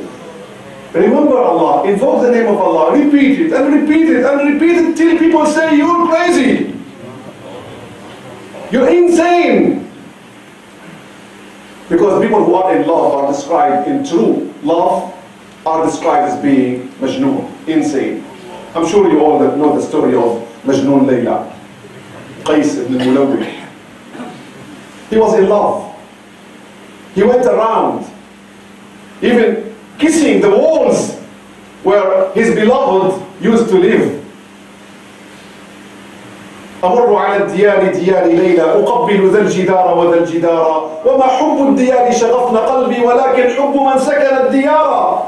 I pass by the land, the camps of Layla, kissing that wall and this wall. It is not the love of walls which preoccupied my heart, it's the love who dwelled in these walls, amongst these walls. Allah subhanahu wa ta'ala wanted us to be preoccupied by dhikr all the time, until people think you're in love.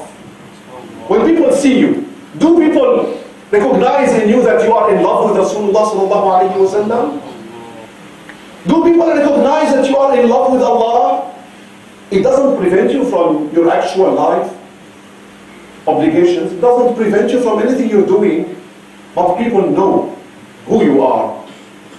What is your preoccupation? What is your main goal? What is where your heart is? In business? Business is good. It's an obligation for those who are doing business. Studies? Yes, it is good for those who are studying. But all of that is to serve Allah subhanahu wa ta'ala. Is all of that is an act of worship to come closer to Him subhanahu wa ta'ala. Your heart should be with Allah, not with anything else. Your heart should be devoted to Allah, emptied from everything else. Imam Ibn Ata'illah al-Secondary rahimahullah ta'ala says, فَرِّغْ قَلْبَكَ مِنَ الْأَغْيَارِ يَمْلَأُهُ بِالْمَعَارِفِ وَالْأَسْرَارِ. Empty your heart from all others, and He'll fill it for you with knowledge of Him and secrets from Him. Do we do dhikr a lot until people see that we are crazy? They say, Allahu Akbar, Allahu Akbar, Allahu Akbar, Allahu Akbar, Allahu Akbar. May Allah bless you. May Allah bless you. That's love for Allah. That's love for Allah. In another hadith, the Prophet ﷺ passed by a mount. It's named Jundan. The Prophet ﷺ said, سَبَقَ الْمُفَرِّدُونَ. Those who are unique have come first, ahead of everyone. قالوا وَمَا الْمُفَرِّدُونَ يَا رَسُولَ اللَّهِ. Who are these unique people? قال هم المستهترون بذكر الله. المستهترون, those who are preoccupied to the maximum level by the dhikr of Allah. استهتر إذا ذهب عقله. Those who are engaged to that, they are not conscious of what's going on around them. That's the level of the dhikr al-kathir, which the Prophet sallallahu ta'ala alayhi wa alihi wa sallam defined. It comes in the Quran as a command. The Prophet sallallahu alayhi wa sallam defined the amount of it. This is why he sallallahu alayhi wa sallam used to do dhikr around all of his life. In all of his states, كان يذكر الله في جميع أحيانه. We have some remnants, alhamdulillah, we have some remnants, reminders. Muslims in the past used to do dhikr all the time. But now, we do dhikr only. When a calamity happens, we say, Inna lillahi wa inna ilayhi raji'un. When we are incapable of doing something, we say, La hawla wa la quwwata illa billah. When we start something, we say, Bismillah. When we finish something, we say, Alhamdulillah. When we see something beautiful, we say, MashaAllah. Or we say, Allahumma salli ala Sayyidina Muhammadin wa ala alihi wa sahbihi wa sallim.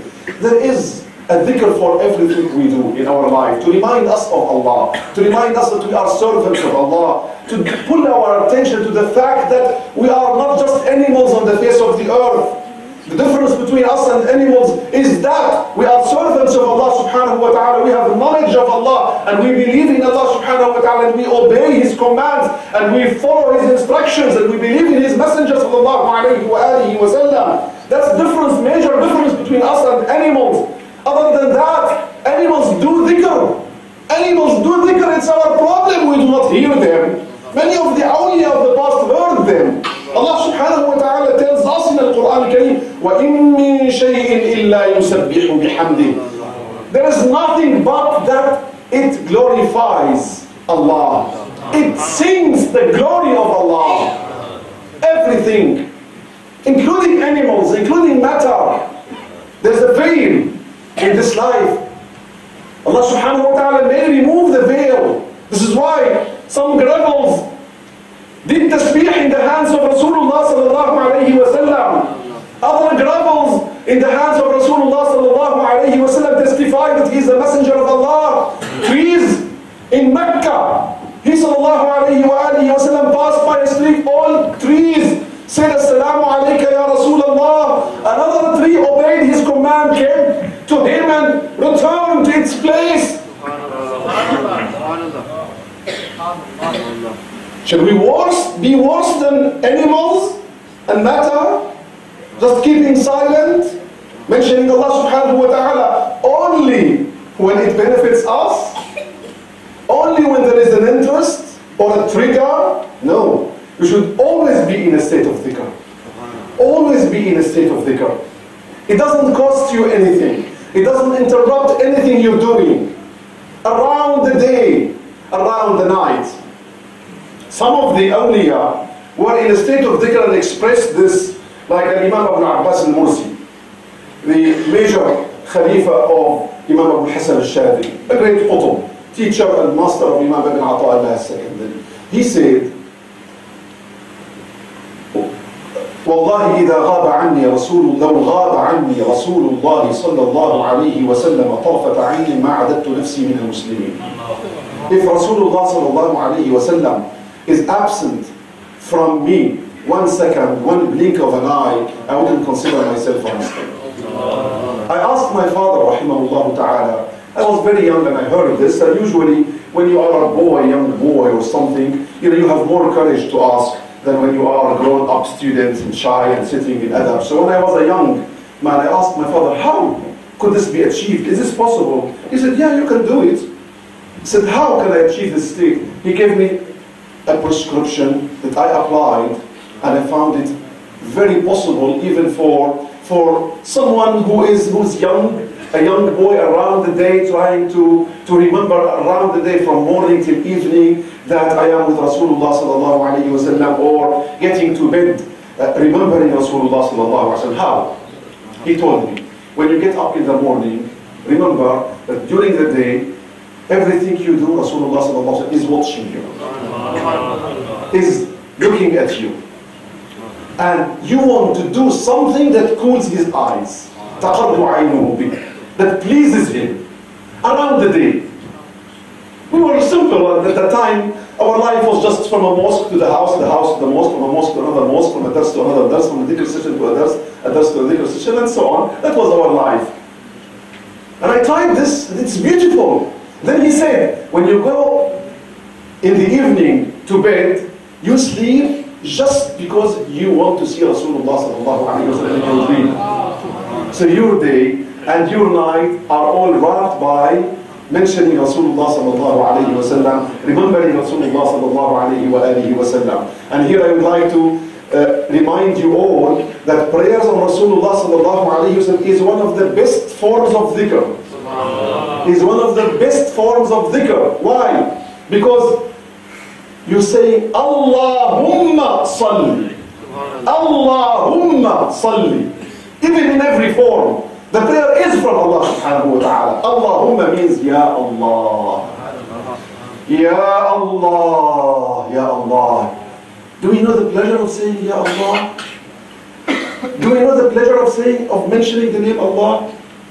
Just to give you a form, a way to appreciate that you can say Allah, Ya Allah, Ya Allah. Remember that in Judaism, they cannot utter the name of Allah. It's forbidden for the Jewish people to utter the name, the real name of Allah. The real name of Allah in Hebrew is 4 letters. Ye, Ya, Ha, Waw, Ha.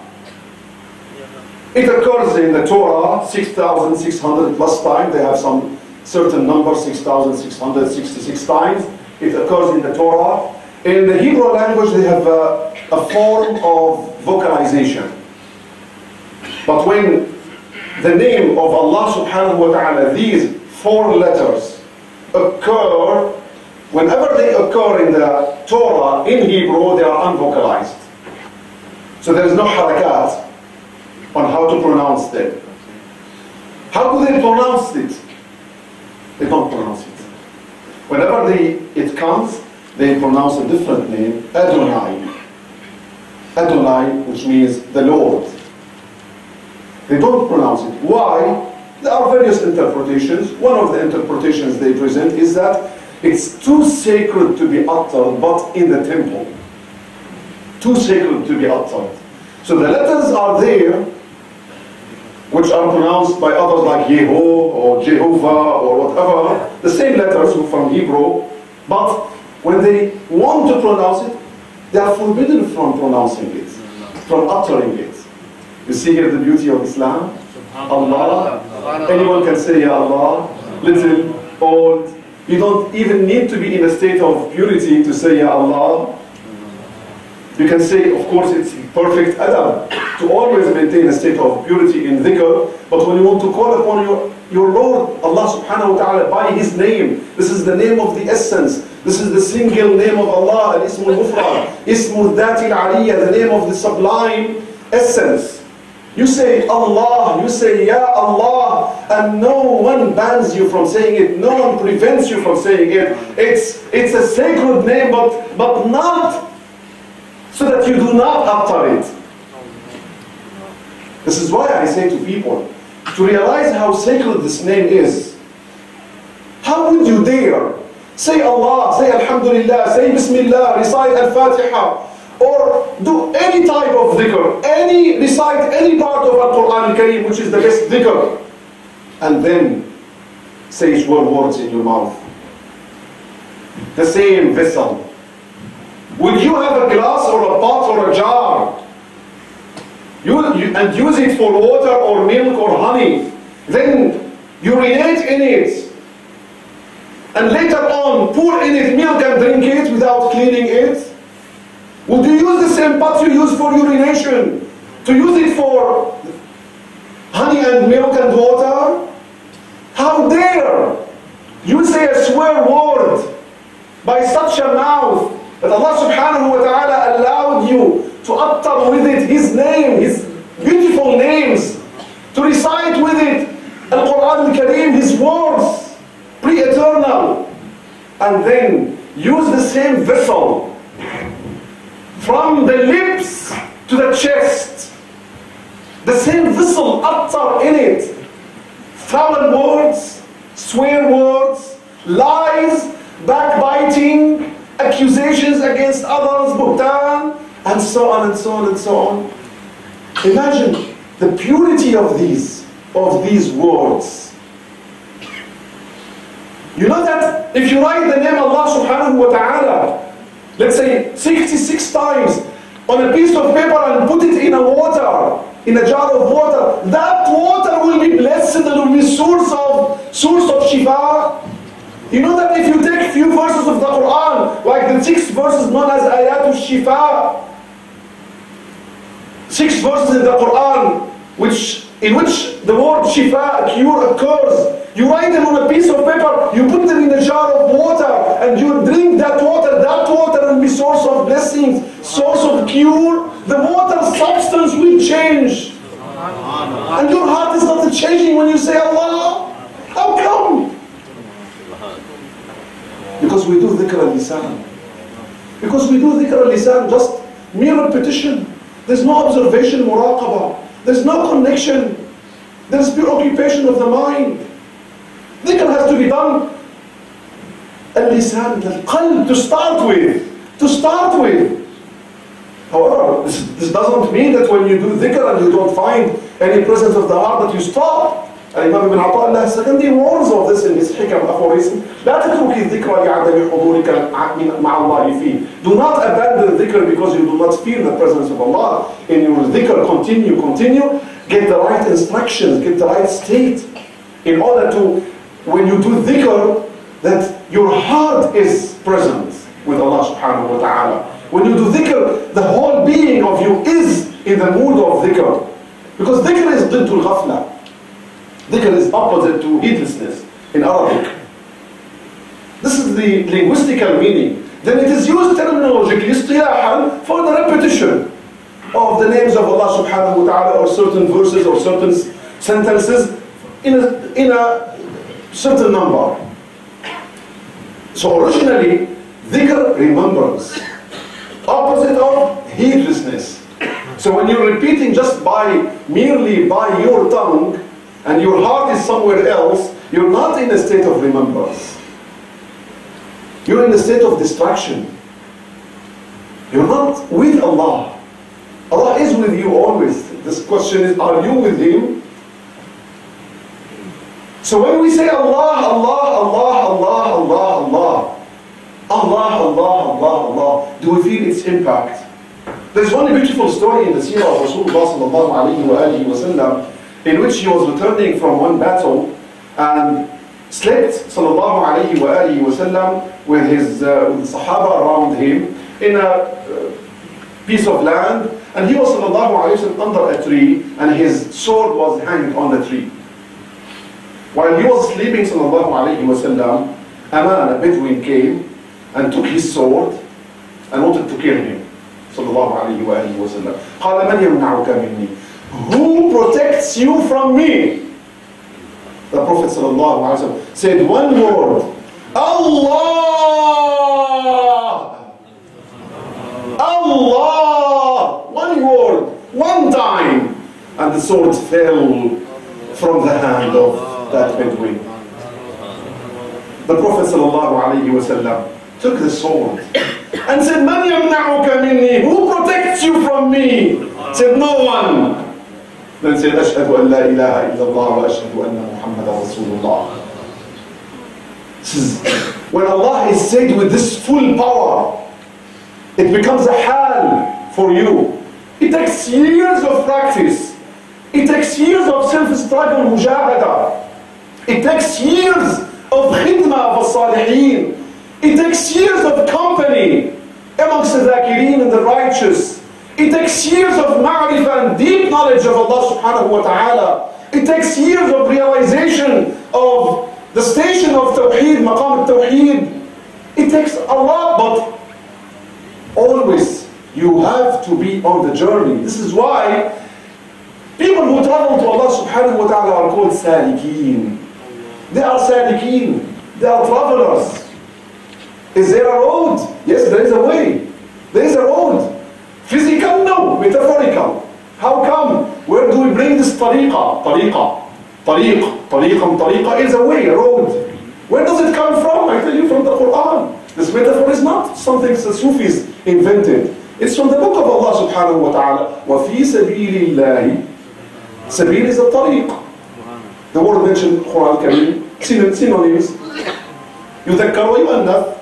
وَإِنْ يَرَوْا سَبِيلَ الرُّشْدِ لَا يَتَّخِذُوهُ سَبِيلًا قُلْ هَذِهِ سَبِيلِي أَدْعُو إِلَى اللَّهِ. That is my way. That is my way. I call to Allah. عَلَى بَصِيرَةٍ أَنَا وَمَنِ اتَّبَعَنِي. With awareness, I and those who follow me. That's the principle of the way to Allah subhanahu wa ta'ala. This is a way defined by instructions, defined by principles, defined by practices. That's the Sunni way, that's the Sufi way, that's the way of suluk, that's the way of the journeyers to Allah subhanahu wa ta'ala. Reaching Allah subhanahu wa ta'ala is no more than breaking yourself, controlling yourself, removing the veil between you and yourself. Because in your journey to Allah subhanahu wa ta'ala there are many veils. Imam Shaykh al-Islam al-Dimashqi, one of the greatest Gnostics, summed up in his episode, which is 4 pages, on Aqidah al-Sufiyya, the Aqidah, Islamic Aqidah from a Sufi perspective. He starts saying, Al-Khalqu hijab, wa anta hijab, wal-haqqu laysa bimahjub, wa muhtajibun anka bika, wa anta muhtajibun anka bihim, fanfasil anka tashhad. Al-Khalqu hijab, the created beings are a veil, veiling you. Sometimes veiling you from Allah, but often veiling you just from yourself. From witnessing yourself, from knowing your reality.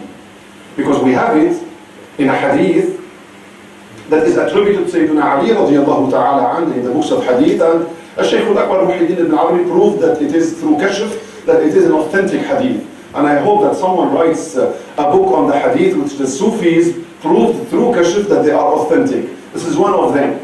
Imam al-Suyuti authored an epistle in commentary of this hadith. Man arafa nafsahu faqad arafa rabbah.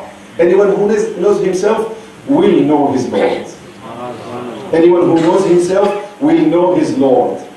Know yourself with the humility. Know yourself in al-ubudiyyah. Know yourself in al-faqr. Know your real state, your real description. Again, Imam ibn Ata'illah put it in his hikam, تحقق بوصفك يمدك بوصفه. تحقق بوصفك.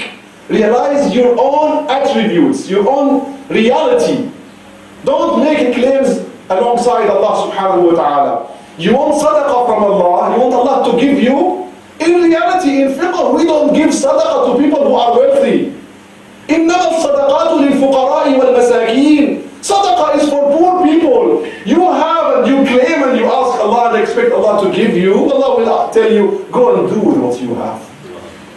Then have a state of poverty, faqr before Allah subhanahu wa ta'ala, and then you will be entitled.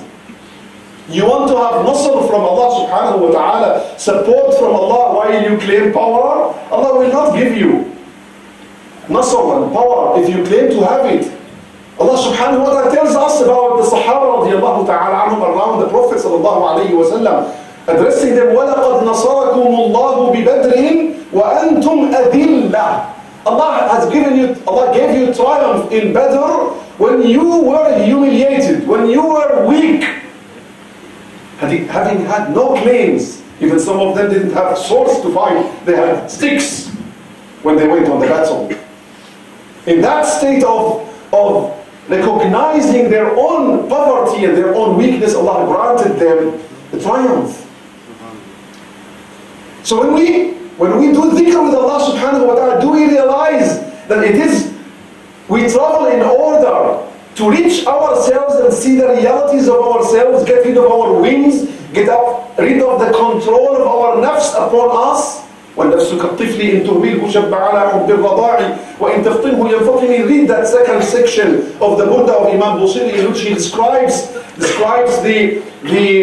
the gravity of the nafs and its control and how to push it away. This is why the journey to Allah subhanahu wa ta'ala by the end goes through your nafs. The Sufis put it in a beautiful statement: لَيْسَ بَيْنَكَ وَبَيْنَ اللَّهِ مَسَافَةٌ تَقْطَعُهَا وَإِنَّمَا هِيَ نَفْسُكَ طَالَتْ أَوْ قَصُرَتْ. There is no distance between you and Allah to travel through. It is your nafs. You can travel through your nafs in 1 second. It may take you 50 years. Long or short, it's just your nafs that veils you from Allah subhanahu wa ta'ala. It's your nafs that gives the command to your body. It's your nafs that has all of the evil qualities. So the whole struggle is about changing this nafs from a nafs al-ammara bis-su' to a nafs al-mutma'inna, to a nafs al-radiyya, to a nafs al-mardiyya. That's the journey to Allah subhanahu wa ta'ala. And the shortest way to do this is through dhikr. Dhikr works on you without even you noticing, against your will. The Shaykh may give you a dhikr and you wouldn't realize the result of it, but the Shaykh notices in you how the dhikr changes you. That's the benefit of the dhikr, because Arabic is a sacred language. When you say in Arabic, nar, nar, nar, nar, fire, fire, fire, fire, you should feel burning. This is why we have so beautiful remedies from the Quran al-Kareem. For example, الآن خفف الله عنكم. Now Allah subhanahu wa ta'ala made it easy for you. Beautiful verse that speaks about jihad. Originally, Allah subhanahu wa ta'ala replaced the duty of Muslims to confront. One confronts 10 by one confronting 2. الآن خفف الله عنكم. This verse is one of the best remedies for fever. For fever. You put your hand, if you are righteous, if your tongue is pure, if you are righteous, and you have ijazah, you put your hand on an ill person, sick person who has fever, and you recite, الآن خفف الله عنكم, Allah reduces the fever for him. Power of the sacred words of Allah subhanahu wa ta'ala. So you find it strange now when you say Allah, or you say Ya Kareem, or you say Hasbunallah wa ni'mal wakeel, or La hawla wa la quwwata illa billah, or Astaghfirullah, that there will be impact. If you don't see the result, then question your state. The name of Allah subhanahu wa ta'ala is so beautiful, and the statement La ilaha illallah is so beautifully arranged in a way that is beyond imagination. Imam ibn Ata'illah secondary wrote a book on the name of Allah, on the single name Allah, its secrets. Called القصد المجرد في معرفة الاسم المفرد. If you look at it, just the letters Allah. First of all, it has no dots. And by having no dots, the same as in the name of Rasulullah sallallahu alayhi wa sallam, it means here there are no veils. The letters are just clear in front of you. There is nothing to cover them. And the name of Allah subhanahu wa ta'ala is made of 3 letters. Alif, Lam, Ha. From the same 3 letters, the whole sentence La ilaha illallah is made. If you write the name Allah and delete the first alif, it becomes lillahi, a sentence, nominative sentence. Lillahi, like lillahi ma fi samawati wa ma fi al-ard. Lam harf jar, ismu jalala, al-lafdhu majroor. Lillahi, it belongs to Allah. Delete the first lam. Lahu, like lahu ma fi samawati wa ma fi al-ard. To him belongs. Lahu. And delete the second lam, and you have who.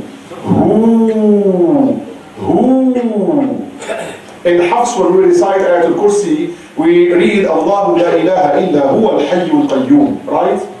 And the pause, the waqf, is at al-qayyum. The recommended waqf is at al-qayyum. Allahu la ilaha illa huwa al-hayyul qayyum. While in Warsh recitation, the waqf of al-Hibti recommended is Allahu la ilaha illa hu al-hayyul qayyum. That's the recommended waqf in Warsh according to al-Hibti codes of waqf. Beautiful. To show the power. Allahu la ilaha illa hu.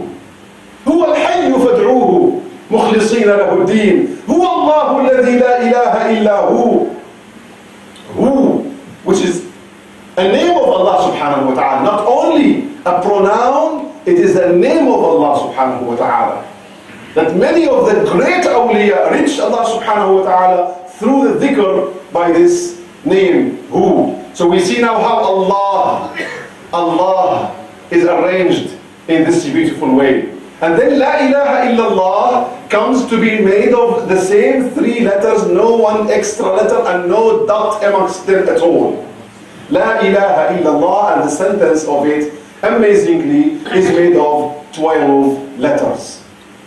It attracted me to read sometimes and then reflect also that Muhammadur Rasulullah sallallahu alayhi wa sallam is also made of 12 letters. Count them. Mim, Ha, Mim, Dal, Ra, Sin, Waw, Lam. Muhammadur Rasulullah, 12 letters. But to show that, this is a great, great, great secret. To show that even La ilaha illallah Muhammadur Rasulullah cannot be taken but through silsila, through isnad, Allah subhanahu wa ta'ala arranged Abu Bakr as-Siddiq, Abu Bakr as-Siddiq, 12 letters. Umar ibn al-Khattab, 12 letters. Counting. Uthman ibn Affan, 12 letters. Ali ibn Abi Talib, 12 letters. Abu Muhammadin al-Hasan, Khamis al-Khulafa al-Rashidin. The Khulafa al-Rashidin are not 4, they are 5. Don't forget the 5th. The 5th of them is Imam al-Hasan alayhi salam, the grandson of Rasulullah sallallahu alayhi wa sallam, Sayyidu Shababi Ahli Jannah, Inna ibni hadha Sayyid, our great grandfather radiyallahu ta'ala an alayhi salam. Al-Hasan is the 5th of al-Khulafa al-Rashidin. He was the one who handed over the Khilafah to Sayyidina Muawiyah after 6 months, after having around him 40,000 fighters who would fight for him and victory was guaranteed for him. He opted for handing over al-Khilafah al-Zahira. Allah gave him al-Khilafah al-Batina. That's why in the offspring of Imam al-Hasan alayhi salam, there is the great awliya, and from one generation to another it goes, they have the power from Allah subhanahu wa ta'ala of tasrif. Abu Muhammadin al-Hasan, 12. Now you may ask, why 12? Why number 12? Also, it raised a lot of questions in my mind, and then I reached the following conclusion. 12 is the least number that combines al-Shafa' and al-Watr. The next is 21. Al-Watr, odd number, the single, the only, the unique is 1. And the least even figure number is 2. So if you want to have a combination of 2, you would have it in 12, the minimum. The next is 22. Then it will be repetition, like 112, 121, 212, and 211, and so on. It will be a repetition. So the least number that has both of them, 1 and 2, is 12. Why 1 and 2? Because I just mentioned the verse. Allah subhanahu wa ta'ala made an oath in the Quran Kareem when we read Surah Al-Fajr. وَالْفَجْرِ وَلَيَالٍ عَشْرٍ وَالشَّفْعِ وَالْوَتْرِ. وَالشَّفْعِ by the 2 and by the 1. By the 2 and by the 1. The 1, al-watr and al-witr is qira'ah sab'iyya also, is Allah subhanahu wa ta'ala. Who is al-shafa'? What is al-shafa' then? In the books of tafsir they say al-shafa' is everything other than Allah. كُلُّ مَا سِوَى اللَّهِ. لأن الله شفع به الوجود. That is to say, there was Allah and there was nothing with Allah, as in the hadith of al-Bukhari. كان الله ولا شيء معه. Abu Hurairah narrates this hadith. The Prophet was asked, tell us about the beginning of this matter of existence. He said, كان الله ولم يكن شيء معه. There was Allah, Allah was, and there was nothing alongside Him in existence at all. So, when Allah created the world, then there was something else existent alongside Allah, though its existence is illusionary, because it is prone to annihilation at any moment. This is why we need to witness the fana of this universe before it's real fana, and you have to witness the fana of yourself, the annihilation of yourself first. It's very important that you know that everything around you existent by power from Allah. It may end at any moment. You have many verses in the Quran that speak about this fact. However, if you look and reflect upon the name of Muhammad sallallahu alayhi wa sallam, you see that the name of Muhammad sallallahu alayhi wa sallam in numerology, this is ilm al-adad, that Muhammad sallallahu alayhi wa sallam is 92. Mim equals 40, ha 80, mim 40, and dal 4. That's 92. And there is amongst the Sufis a way to get to know the minimum and highest value of the figure. So if you add up 9 and 2 together, there will be 11. Add up 1 and 1 together, there will be 2. So who is al-shafa'? Rasulullah sallallahu alayhi wa sallam. So it's not only one oath, لَعَمْرُكَ إِنَّهُمْ لَفِي سَكْرَتِهِمْ يَعْمَهُونَ. 2 oaths. Allah made oaths by Rasulullah sallallahu alayhi wa sallam in the Quran twice. Once by his lifetime and once by him, referring to him here in this verse, وَالشَّفْعِ. الشَّفْعُ Rasulullah sallallahu alayhi wa sallam. To explain this properly, get the line, the famous line, that is attributed to Sayyidina Ali radiallahu ta'ala an, أَتَزْعُمُ أَنَّكَ جِرْمٌ صَغِيرٌ وَفِيكَ انطَوَى الْعَالَمُ الْأَكْبَرُ. You claim, you think you are a small being, whilst within you the universe is folded. Within you the whole universe is folded. If you want an example, just look at the cell. And the example of the orbit in the cell, and how the electrons and the neutrons just around the cell, and the neutron of the cell and the electrons just in orbit circumambulating. It's just a small example of the universe. So you have within you the whole universe exemplified, summed up. What about Rasulullah sallallahu alayhi wa sallam? Rasulullah is al-insan al-kamil. He's a big perfect man. Allah subhanahu wa ta'ala summed in him every type of perfection. This is why it's no wonder that al-shafa' is Rasulullah sallallahu alayhi wa sallam, because he is the example of perfection, the example of beauty, and anything else Allah subhanahu wa ta'ala created is summed up in him. And he is the source of beauty and the source of perfection, sallallahu alayhi wa sallam. So we see here why 12 is selected as numbers of letters for La ilaha illallah, Muhammadur Rasulullah, and then not randomly. It's from Allah subhanahu wa ta'ala to show to us that there is a chain. There is a chain. And you have to be connected. Let me sum up by this. We have a book of dhikr to celebrate. But more important than the book of dhikr which we celebrate is the writer of the book, who is in front of us. A great man of Allah subhanahu wa ta'ala, a great man of knowledge, in front of us. Get the book and get to the teacher before the book.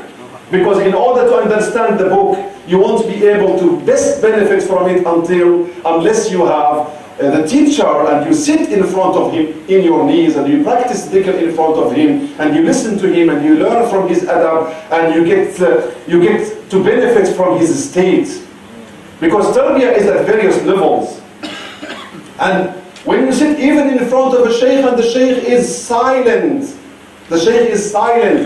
if you have come in sincerity and if you have full adab, you should benefit from the shaykh by your hal. His state transfers to you. His himma, his spiritual power elevates you and takes you higher, even if the shaykh is just silent. This is what the Prophet ﷺ explained when he was asked about awliya. Who are the awliya? He said, those when you see, they remind you of Allah. الَّذِينَ إِذَا رَأَيْتَهُمْ يُذَكِّرُونَكَ بِاللَّهِ. And we see Mufti Hassan, and he reminds us of Allah subhanahu wa ta'ala. May Allah bless you, may Allah reward you for these great efforts.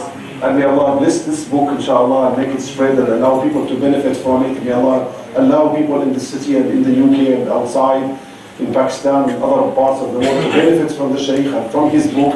Barakallahu feekum, and thank you for giving me this honor to speak here and be present and be part of this. Walhamdulillahi Rabbil Alameen. Wa sallallahu ala Sayyidina Muhammad wa ala alihi wa sahbihi ajma'in. Bismillahirrahmanirrahim. We are going to launch it. The first, many times you heard that when the book is launched, then the people selected the hotel, hall, this and that. अक्सर ये होता है कि बड़े बड़े होटलों में ये तकरीबात होती हैं, लेकिन अल्लाह के ज़िक्र की ये किताब है और अल्लाह को ज़मीन पर क्यों हमने मस्जिद में ये तकरीब की है? अल्लाह को ज़मीन पर सबसे ज़्यादा पसंदीदा जगह जो है, अल्लाह को जो सबसे ज़्यादा पसंद है वो मस्जिद है। इसलिए कोई हाल, कोई होटल मस्जिद का मुकाबला नहीं कर सकता। अगर किसी के बच्चे की शादी हो तो वो उसकी पसंद का हाल वो करता है। ये कैसी सोच है कि अल्लाह की ज़िक्र की बुक हो, अल्लाह के ज़िक्र की किताब हो और हम किसी होटल में चले जाएं? हम वहाँ पर क्यों ना हों जिस जगह को मेरा अल्लाह पसंद करता है। So we decided that we will launch our book in Allah's house because it is Zikr of Allah's book.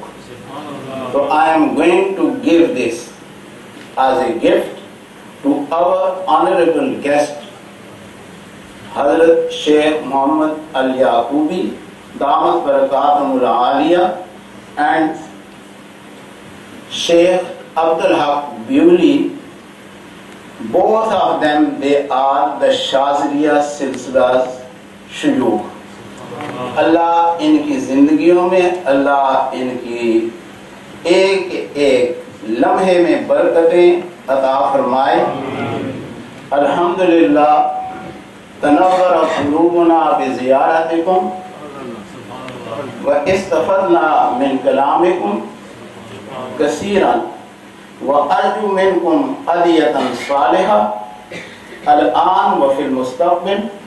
अल्लाह सुब्हानहु व तआला तक़ब्बल मिन्नी हाज़ल अमल लिरिदाइही व लिरिदाइ रसूलिल्लाह सल्लल्लाहु अलैहि वसल्लम।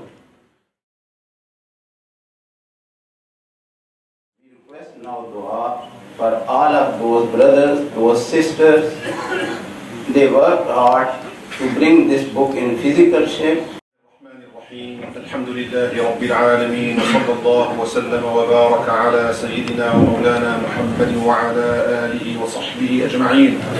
اللهم يا ربنا لك الحمد كما ينبغي لجلال وجهك ولعظيم سلطانك. سبحانك لا نحصي ثناء عليك أنت كما أثنيت على نفسك. عز جارك وجل ثناؤك ولا إله غيرك ولا خير إلا خيرك ولك العتبى حتى ترضى ولا حول ولا قوة إلا بالله العلي العظيم. اللهم إنا نسألك إيمانا دائما ويقينا صادقا وقلبا خاشعا وعلما نافعا ولسانا ذاكرا ودعاء متقبلا وشفاء من كل داء. اللهم آت نفوسنا تقواها وزكها أنت خير من زكاها، أنت وليها ومولاها. اللهم اقسم لنا من خشيتك ما تحول به بيننا وبين معصيتك، ومن طاعتك ما تبلغنا به جنتك، ومن اليقين ما تهون به علينا مصائب الدنيا. اللهم امن علينا بصفاء المعرفة، وهب لنا تصحيح المعاملة فيما بيننا وبينك على الوجه الذي يرضيك عنا. اللهم متعنا بأسماعنا وأبصارنا وعقولنا وقوتنا ما أحييتنا، واجعله الوارث منا، واجعل ثأرنا على من ظلمنا، وانصرنا على من عادانا، ولا تجعل مصيبتنا في ديننا، ولا تجعل الدنيا أكبر همنا ولا مبلغ علمنا. اللهم صل على سيدنا محمد في الأولين، وصل على سيدنا محمد في الآخرين، وصل على سيدنا محمد في الملأ الأعلى إلى يوم الدين، وصل وسلم وبارك عليه وعلى آله وصحبه في كل وقت وحين. واجعلنا يا مولانا بالصلاة عليه من الفائزين، وعلى حوضه من الواردين الشاربين، وبسنته من القائمين العاملين. اللهم ارزقنا رؤيته في اليقظة والمنام، وأوردنا حوضه يوم الزحام، واحشرنا في زمرته يا أرحم الراحمين، وارزقنا مرافقته في جنة دار السلام يا أرحم الراحمين يا أكرم الأكرمين. اجعل جمعنا هذا جمعا مرحوما، وتفرقنا من بعده تفرقا سالما موفقا معصوما، ولا تجعل اللهم فينا شقيا ولا محروما. اللهم اجز من جمعنا في هذا المكان الطيب خير الجزاء. اللهم بارك في إمام هذا المسجد ومدرسه يا الشيخ حسن، اللهم بارك فيه وفي ذريته، وبارك في دينه وعلمه وأهله، وبارك في من حضر معنا في هذا المجلس أجمعين، وارحم مشايخه ومشايخنا أجمعين. اللهم اجعل هذا الكتاب سببا لهداية الخلق، وارزقه القبول والسعد فيما بين الناس، وانفع به العباد، وأحيي به البلاد، وأحيي بالشيخ البلاد والعباد برحمتك يا أرحم الراحمين. اللهم تقبل منا واقبلنا، وعافنا واعف عنا. اللهم اغفر ذنوبنا، اللهم استر عيوبنا، اللهم اشرح صدورنا، اللهم أصلح أحوالنا، اللهم لا تقطع منك آمالنا، اللهم لا ترجعنا إلى دورنا وبلادنا خائبين ولا محرومين مطرودين، واجعل لنا حظا فيما بين أوليائك. اللهم ارض عنا رضا لا سخط بعده أبدا، اللهم ارض عنا رضا لا سخط بعده أبدا، اللهم ارض عنا رضا لا سخط بعده أبدا. اللهم اجعلنا قرة عين لحبيبك سيدنا محمد صلى الله عليه وآله وسلم، ظاهرا وباطنا، حسا ومعنى، روحا وجسما، برحمتك يا أرحم الراحمين. افتح علينا فتوح العارفين، واهدنا إلى طريق الصالحين، واجعلنا من الأبرار المقربين. وصل وسلم على عبدك ونبيك ورسولك سيدنا محمد النبي الأمي، وعلى آله وصحبه أجمعين. سبحان ربك رب العزة عما يصفون، وسلام على المرسلين، والحمد لله رب العالمين. ربنا تقبل منا بأسرار الفاتحة. بسم الله الرحمن الرحيم. الحمد لله رب العالمين، الرحمن الرحيم، مالك يوم الدين، إياك نعبد وإياك نستعين، اهدنا الصراط المستقيم، صراط الذين أنعمت عليهم غير المغضوب عليهم ولا الضالين. آمين. مبارك إن شاء الله.